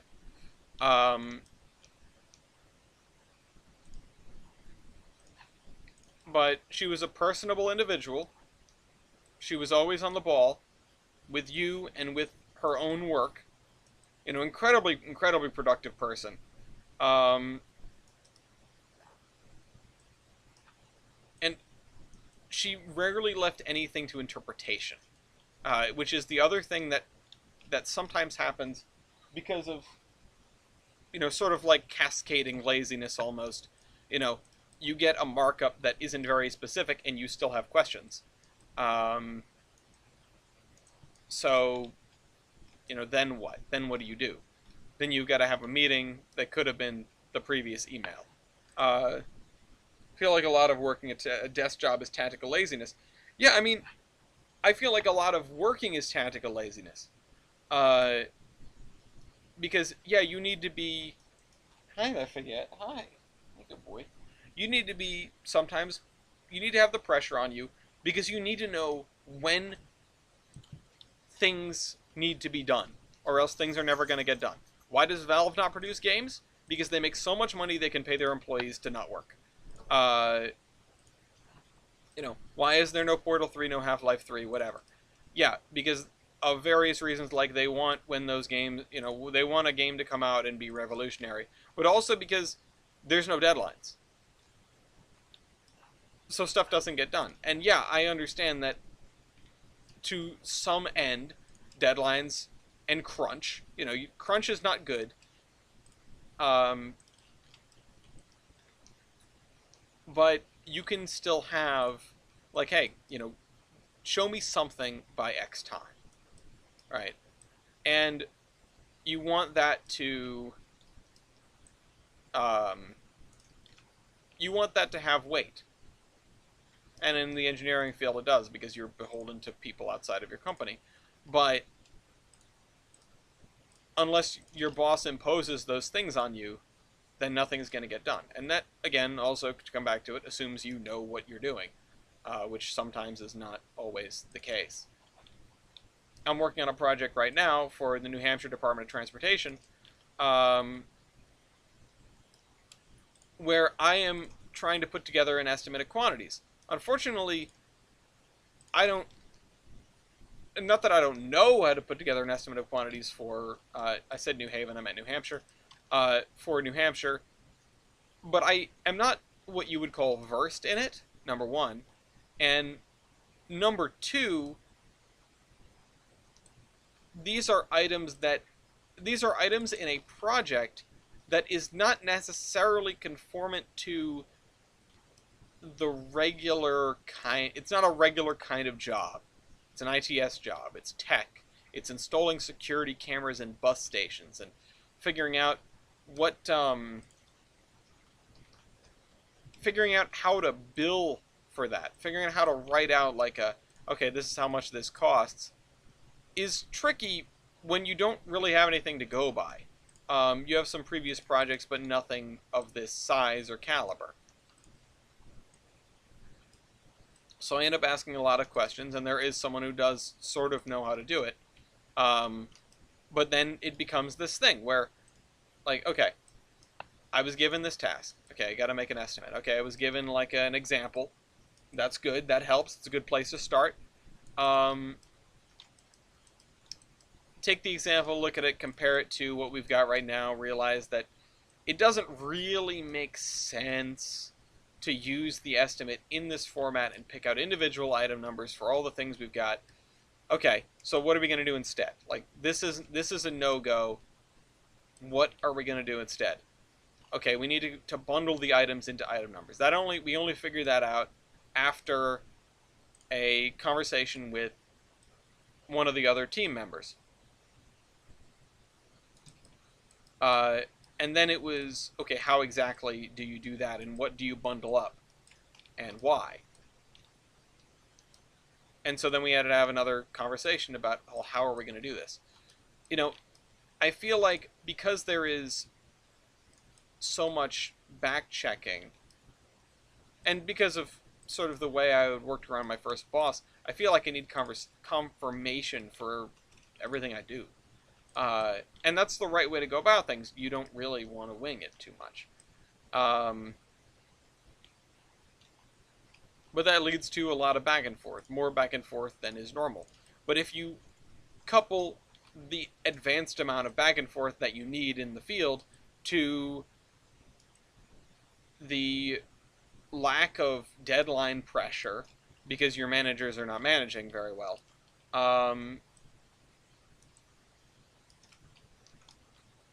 then you have a situation where it gets close to the actual deadline, and now you have to try to get all those questions answered in as short a time span as possible. Because you didn't, you weren't made to be, you weren't driven before this point. Because you didn't, you either didn't know there was a deadline, well, probably you didn't know there was the deadline. Probably nobody ever told you.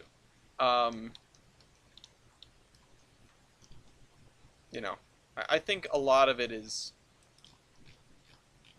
just the way the industry is run leads to a lot of the problems in it. I'm doing my part and go in there and work.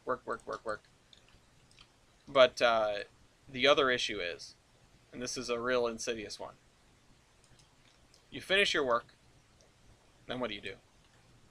You ask someone for more work. They go,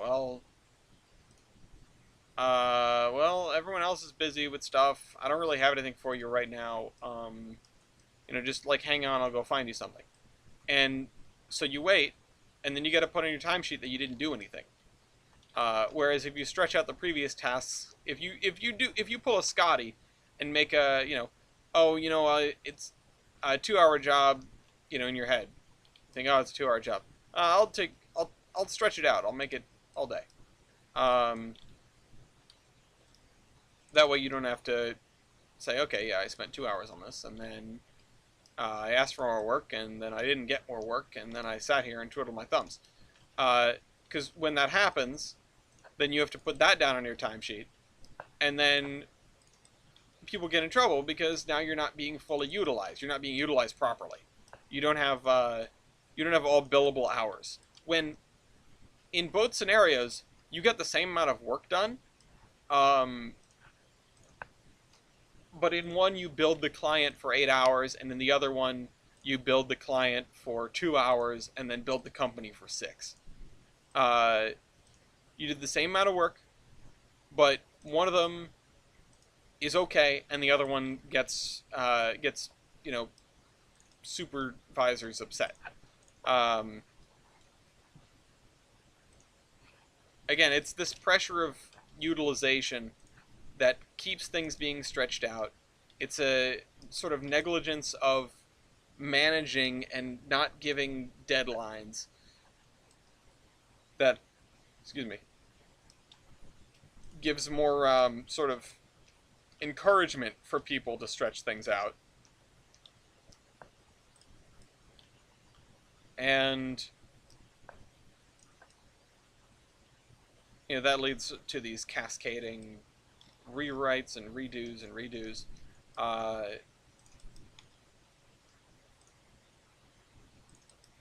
and there was one other thing that I wanted to circle around to, but I can't. I clock in, I clock out. Yeah, and just doing that is fine. And hell, I mean, I think this this sort of checking of the hour-to-hour work is actually more of a hindrance than anything. I understand why it's done in the field, but it leads people into trouble for doing their work too efficiently. You know, and that's not something you want to have happen. Oh, hey, we almost did it. In 2 hours, we almost made it over here. That was the 8 blocks that I was talking about. I mean, a lot of this is just like bare ground, but the ground looks pretty good. Um,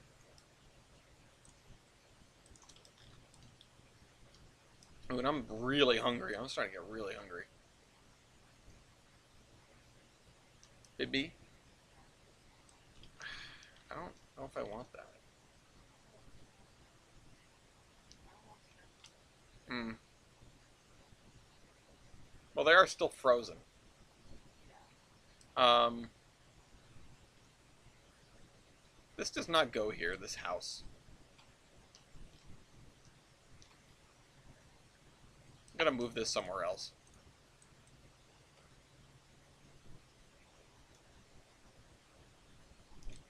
How about over here? That's fine. I'm gonna have to start filling out more blocks with buildings pretty soon.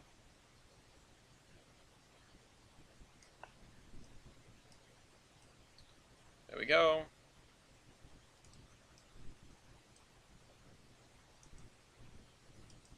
But yeah, in order to change that industry, see, you can talk about the like product of the engineering, or you can talk about like the monetary and managerial side of the engineering, and that you could change by becoming, well, god of traffic engineers, or becoming a CEO of a major company. But you're not going to get there by starting off as a traffic engineer. Probably you're going to start it in business school, you know, and that's why the goals of a lot of these things are, they seem a little weird. They seem misaligned. It feels like people are doing things and not hearing, and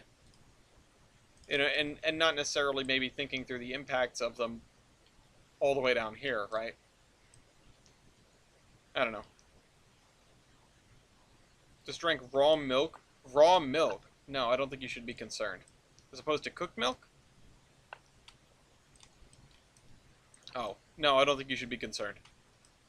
Um,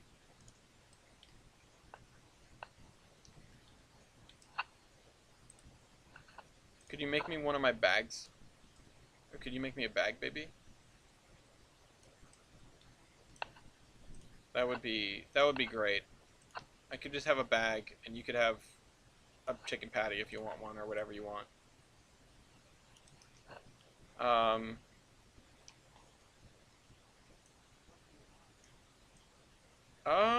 It's a good question.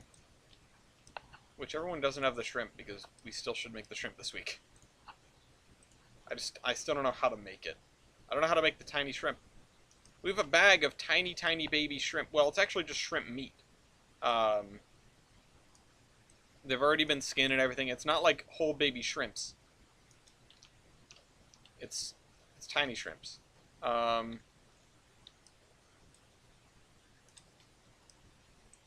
thing is, when it comes to managers, I feel like people get... You either have somebody who is a manager by trade, right? And is, you know, potentially just eminently good at their job, right? Good at managing, but isn't able to provide the engineering know-how. Or you have an incredibly intelligent engineer who gets promoted into a management position and does not know how to do management.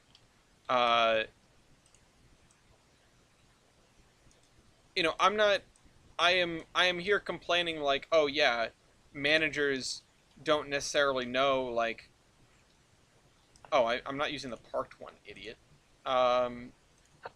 Managers don't necessarily know what sort of effect it's having on, you know, peons like me, right? But, and by managers I mean like wicked higher ups, you know, because they're managers. But at the same time, if you put someone who is an engineer by trade in that position, they would probably do a worse job for the company because they'd be out of their depth just the same way as if you took a, you know, if you took a, you know, someone who went to business school and dropped them in front of AutoCAD.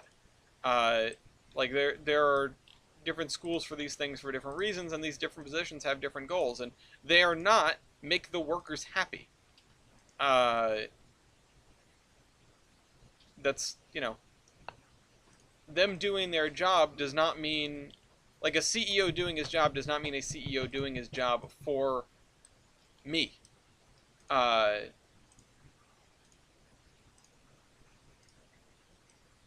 So, you know.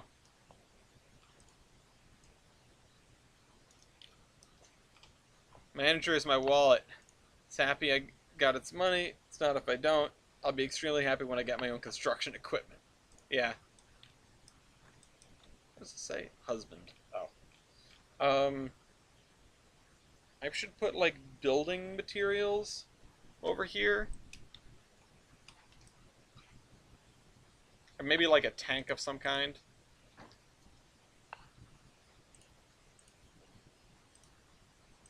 Not that kind of tank.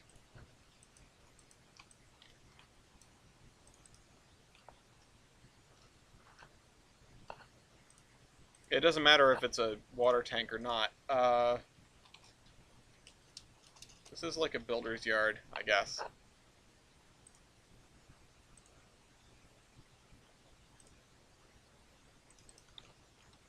Oh, that's very small.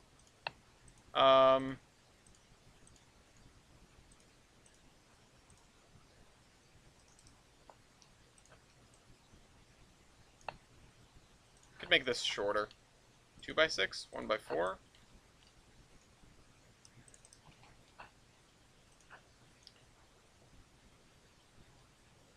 Who needs a girlfriend? Just need a... Alright, there we go. I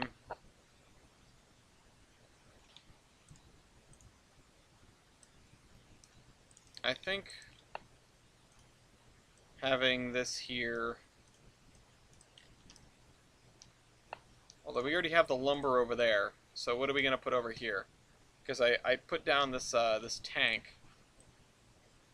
I guess I can put this over here because there's not a door on this side.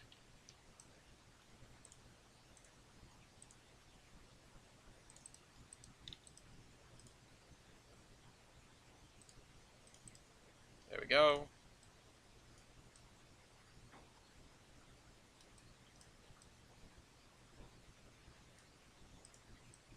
Put this over here. And then,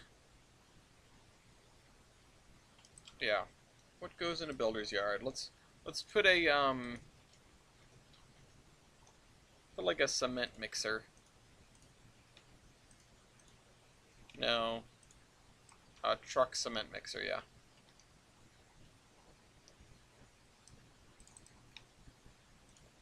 The side of the building.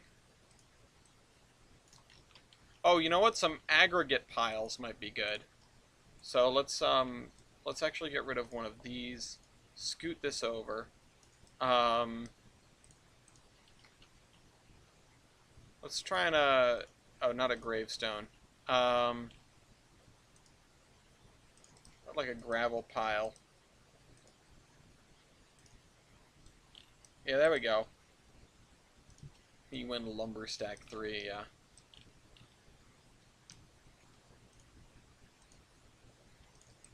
gonna put one of these down.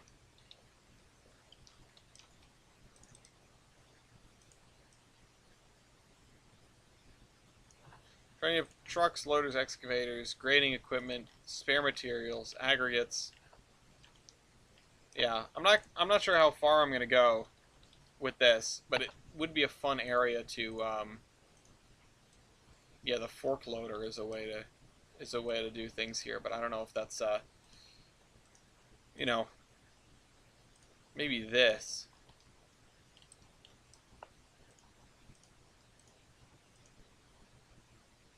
What is this? Okay, this is cool. We're using this.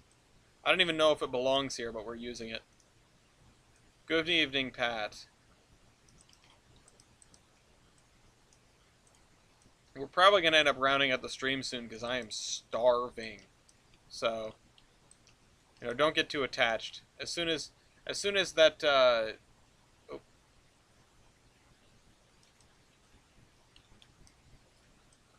As soon as what Gloria is making is done, I'm going to go eat it. Because I am very, very hungry. Let's see. What else can we do? A loader, that's neat. Oh, bricks. Let's find like a nice pile of bricks. What is this? Bricks big. Wow, those are some big bricks.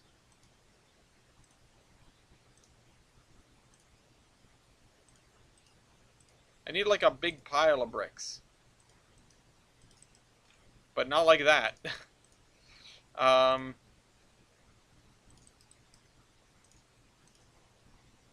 Let's just put these pallets of red Lego blocks back here.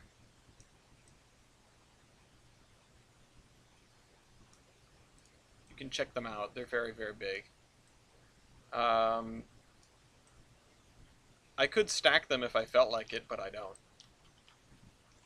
Needs more forklift. Do I have a forklift that would fit? Now, I've got all the construction people in the chat. Oh, I've got a, this. I don't know if this is too new, but this one's lifting a crate. Oh, right, crates. Crates 03.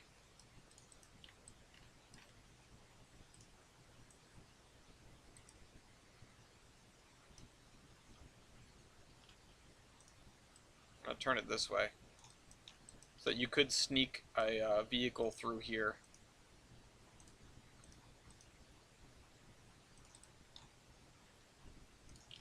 Also got these kind of crates. Need a flatbed truck. Yeah. The only reason I thought of this is because of I guess I'll just put down a trailer. Oh, it's hovering. God damn it. I would need to find the truck that goes with it. Oh, well, this is fine, because this shows up in the pack. I'll just back it up here like they're going to load some bricks onto it.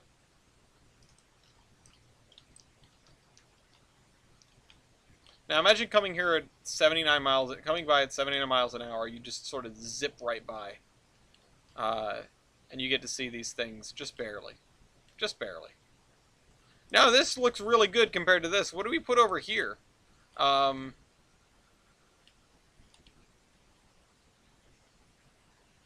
you know what? I have a dumb idea. I need to go get something from Olive. I need to go get a spline. This is why I don't use pick lists. Some of you may be ahead of me now that you see what menu I've opened. This does not belong here. What's going on with this? This was an accidental industry placement, I guess. Okay. Anyway, back to work. No, we're not going to put a siding here. But we will put a former siding here. Where's the thing? Isn't that... Oh, it's in the parking lot. There it is. Give me that. Loader and aggregate piles, maybe a conveyor belt. Oops. I wish I had like a rusty hopper car. Because I would love to put a hopper car underneath this.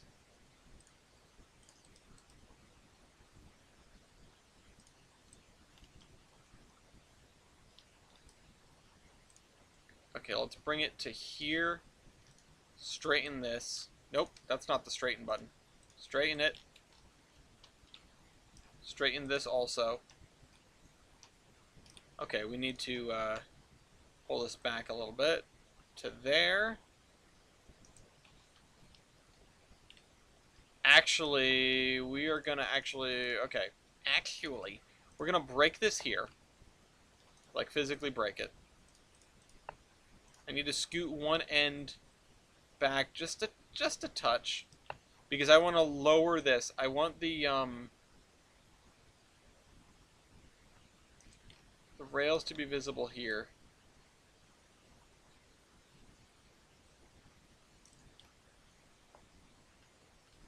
Actually, that looks way worse than I thought it would.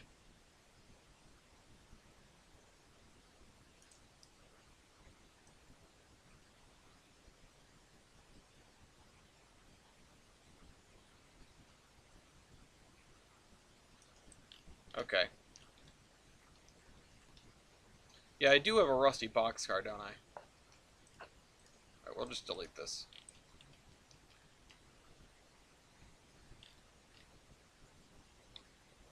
It does look pretty good in the dirt. This is my favorite new texture. I wonder what I'm going to have to replace it with.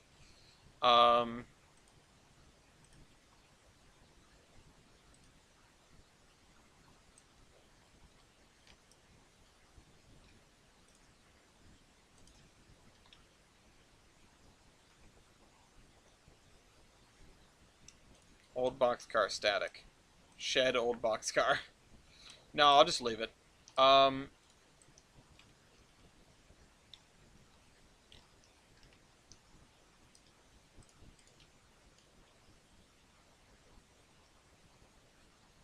Oh, we don't have a pile of wood chips. We have something that looks like a pile of wood chips.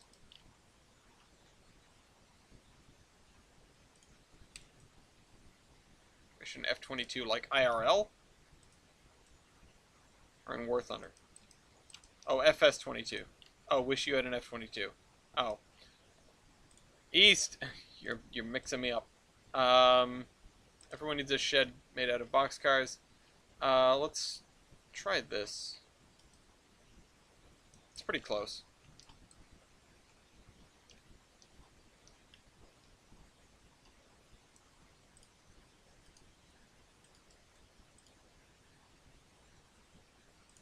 Alright, let's see what else.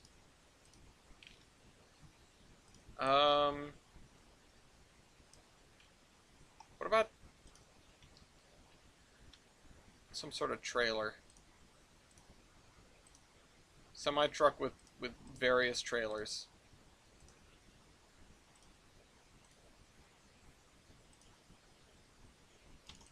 Is this parked?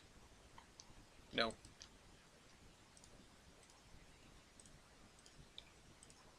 See, the issue is these,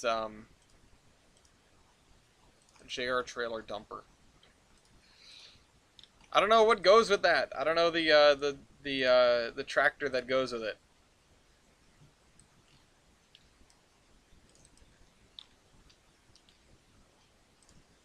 Whatever. We'll leave this one a little emptier.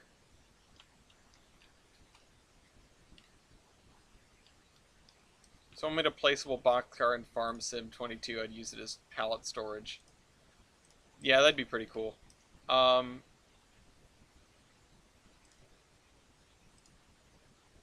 I hit drive session.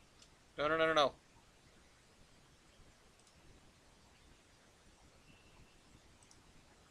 Ah, crap. What are we gonna do now? I think it might have triggered the rules.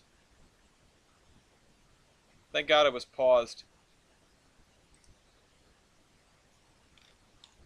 Yeah, restart all the rules, please. And I need to set the time properly. An environment. Back to noon. Or whenever we were working. Probably noon.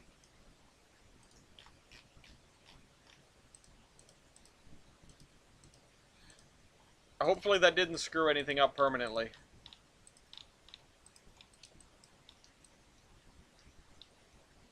Farm Sim seems not engaging enough. I've watched people play it. I don't know about this. I'm gonna save. Hopefully we didn't screw anything up too bad.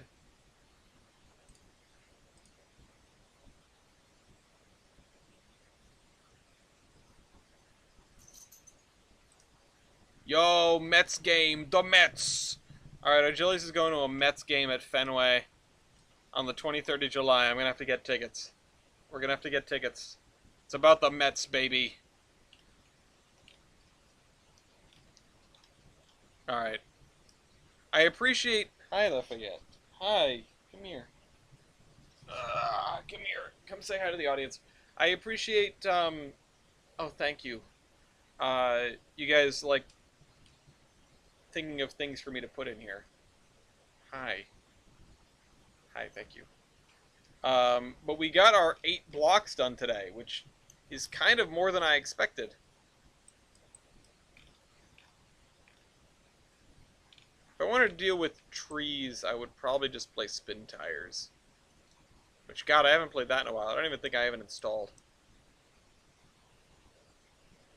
Oh. Pat asked what the dog doing. What the dog doing? What are you doing? Who's that? Oh, no, you hear mommy. Alright, go get her. Now do 25 next week. How about no? This is where I will employ my tactical laziness. We do have to do this front stretch at some point though, and I'm really not sure what to put in here. We can do this one pretty easily. We needed to go download some stuff though, so I think what I'm gonna do now is I'm going to, because I just saved, I'm going to exit the game, and I'm going to switch us over to screen view, and we're going to see if we can find some stuff to use. You guys can think of anything that I might need to download. So the first thing that comes to mind is I need things for the airport, and I don't know what like a small bushwhacking airport necessarily looks like. But I know I'm probably going to need a couple of hangars, right? And it's gotta be small. Air ambulance hangar. That's interesting. Airport hangar, 1 bay. Sandy Shores. Is that a thing? Airport hangar new. Airport hangar small. Let's download the small ones. A380 hangar. I don't know what this is, but I'm gonna download it. Oh, Sandy Shores. Oh, from GTA. Oh, geez. I also don't know what that looks like. Off the top of my head, I don't know what that looks like. I have never played very much GTA, and I watched a good number of videos, um, but can't tell you what things look like. Um, Fuel depot tanks. I mean, I'm gonna download this even though it looks too big. Um, Airport fuel truck. That's too new. Way too new. Um, Diesel refueling plant. Hmm.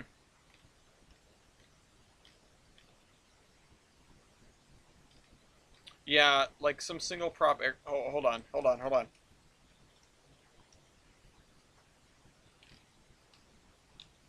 Um,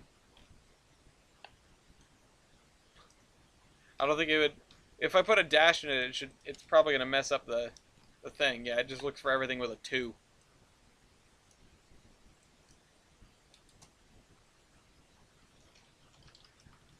I'm just gonna look up aircraft.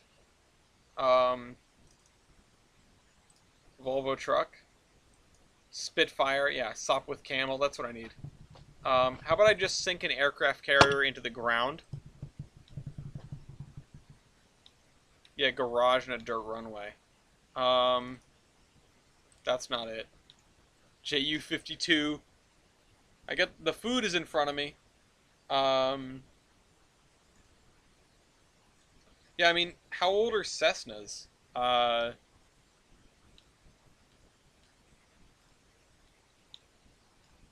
Aircraft Hellfire missile. um, let's see. Aircraft fuel tank product. Wait a minute.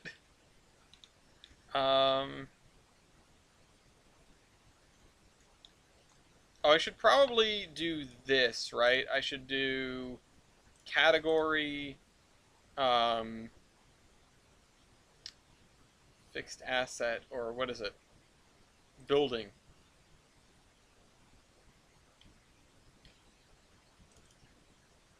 Yeah, I'm just gonna use a couple of. This is a surprisingly small number of like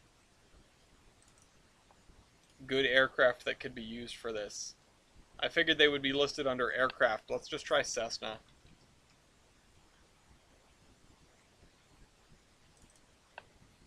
Yeah. Okay, that's a sound. Download these. Shaika biplane. Well, here's the thing. I wanted to get a PO2. Uh, I wish I had a. What the hell? I don't know what those are. Oh, look, the planetarium.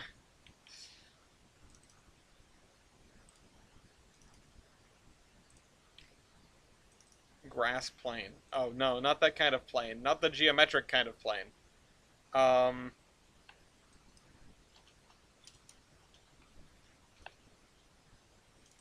Yard office.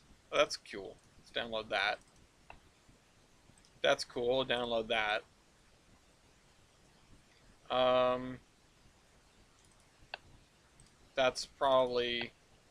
I mean, this could be useful in the future. Let's see. Brick offices. Yeah, again in the future. I want to find like a small office, you know? City Hall offices, those are the same. Um, at an A10 for the Burt. Yeah. Corrugated ticket office. Okay. Um, coal office. I mean, that's kind of cool. Motel office and rooms. Okay, I'll get the other motel because I could use another one. Um, executive offices building. I mean, yeah, those are some good ones. These factory offices do not strike me as very factory.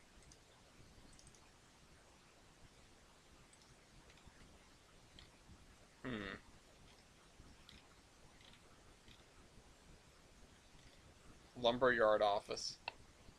Okay, that's a little bit small, but I'll download it anyway.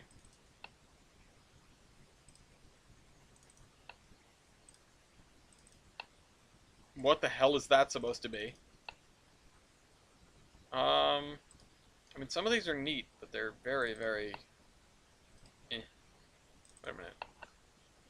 No one works late here, slackers. Well, maybe if you gave them a paid lunch. Office brick. Should download all the Dave Snow stuff. You should always download Dave Snow stuff.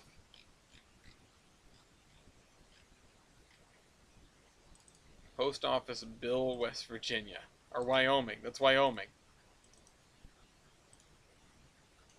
The Office Factory. I work in the spreadsheet mines. PRR Yard Office Tane. Download. No second thoughts. Rose Yard Office Altoona. Also download. RJ Corman Office. Also looks pretty nice. I'll download that. Alright, my food has stopped smoking. So... look at this. People showed up again for... people show up for the last hour, and I'm gonna end this early. But, we're gonna continue scrolling through here and seeing if anything jumps out at us. Yard office building. Oh, BNSF. There we go. Oop. Standard Oil office. Interesting. YVR Lumberco office. Yosemite Valley Lumber Company. Alright, download that. Office Bailey. Well, that's kind of cute.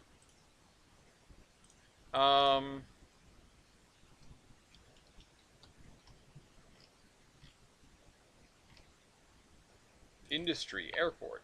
Yeah, I remember that. That's a sound. Regional Airport with control tower. I'll download this for later, but obviously we're not going to use that.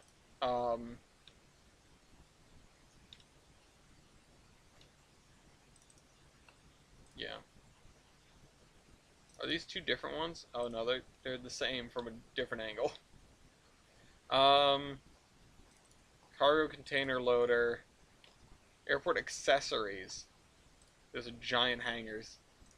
Terminal marking, or tarmac marking, blast pad. Tram bridge. Okay.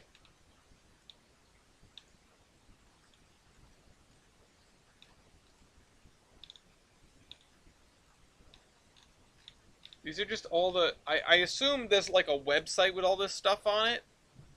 Because I don't... what am I supposed to gather from these things? Yeah, some tugs for the ramp. We're definitely going to have fancy stuff going on here.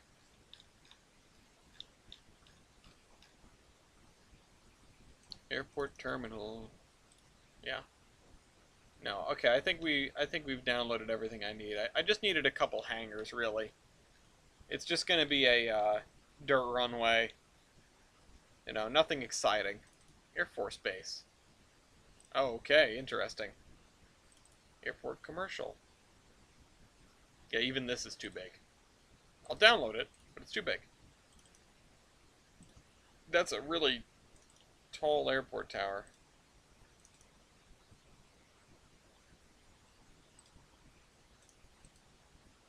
Download this. Download this. Wagga wagga. Airport extension building. Yeah, alright. Hey, listen, they can walk the runway if they want. There's not going to be too many planes out there. Anyway, I hope you guys enjoyed this video, and we will get back to more Pan Am next week. I'm going to eat my food now, and maybe play some 5D chess, and I don't know, other stuff that I should probably do, like laundry and dishes. Anyway, see you next week.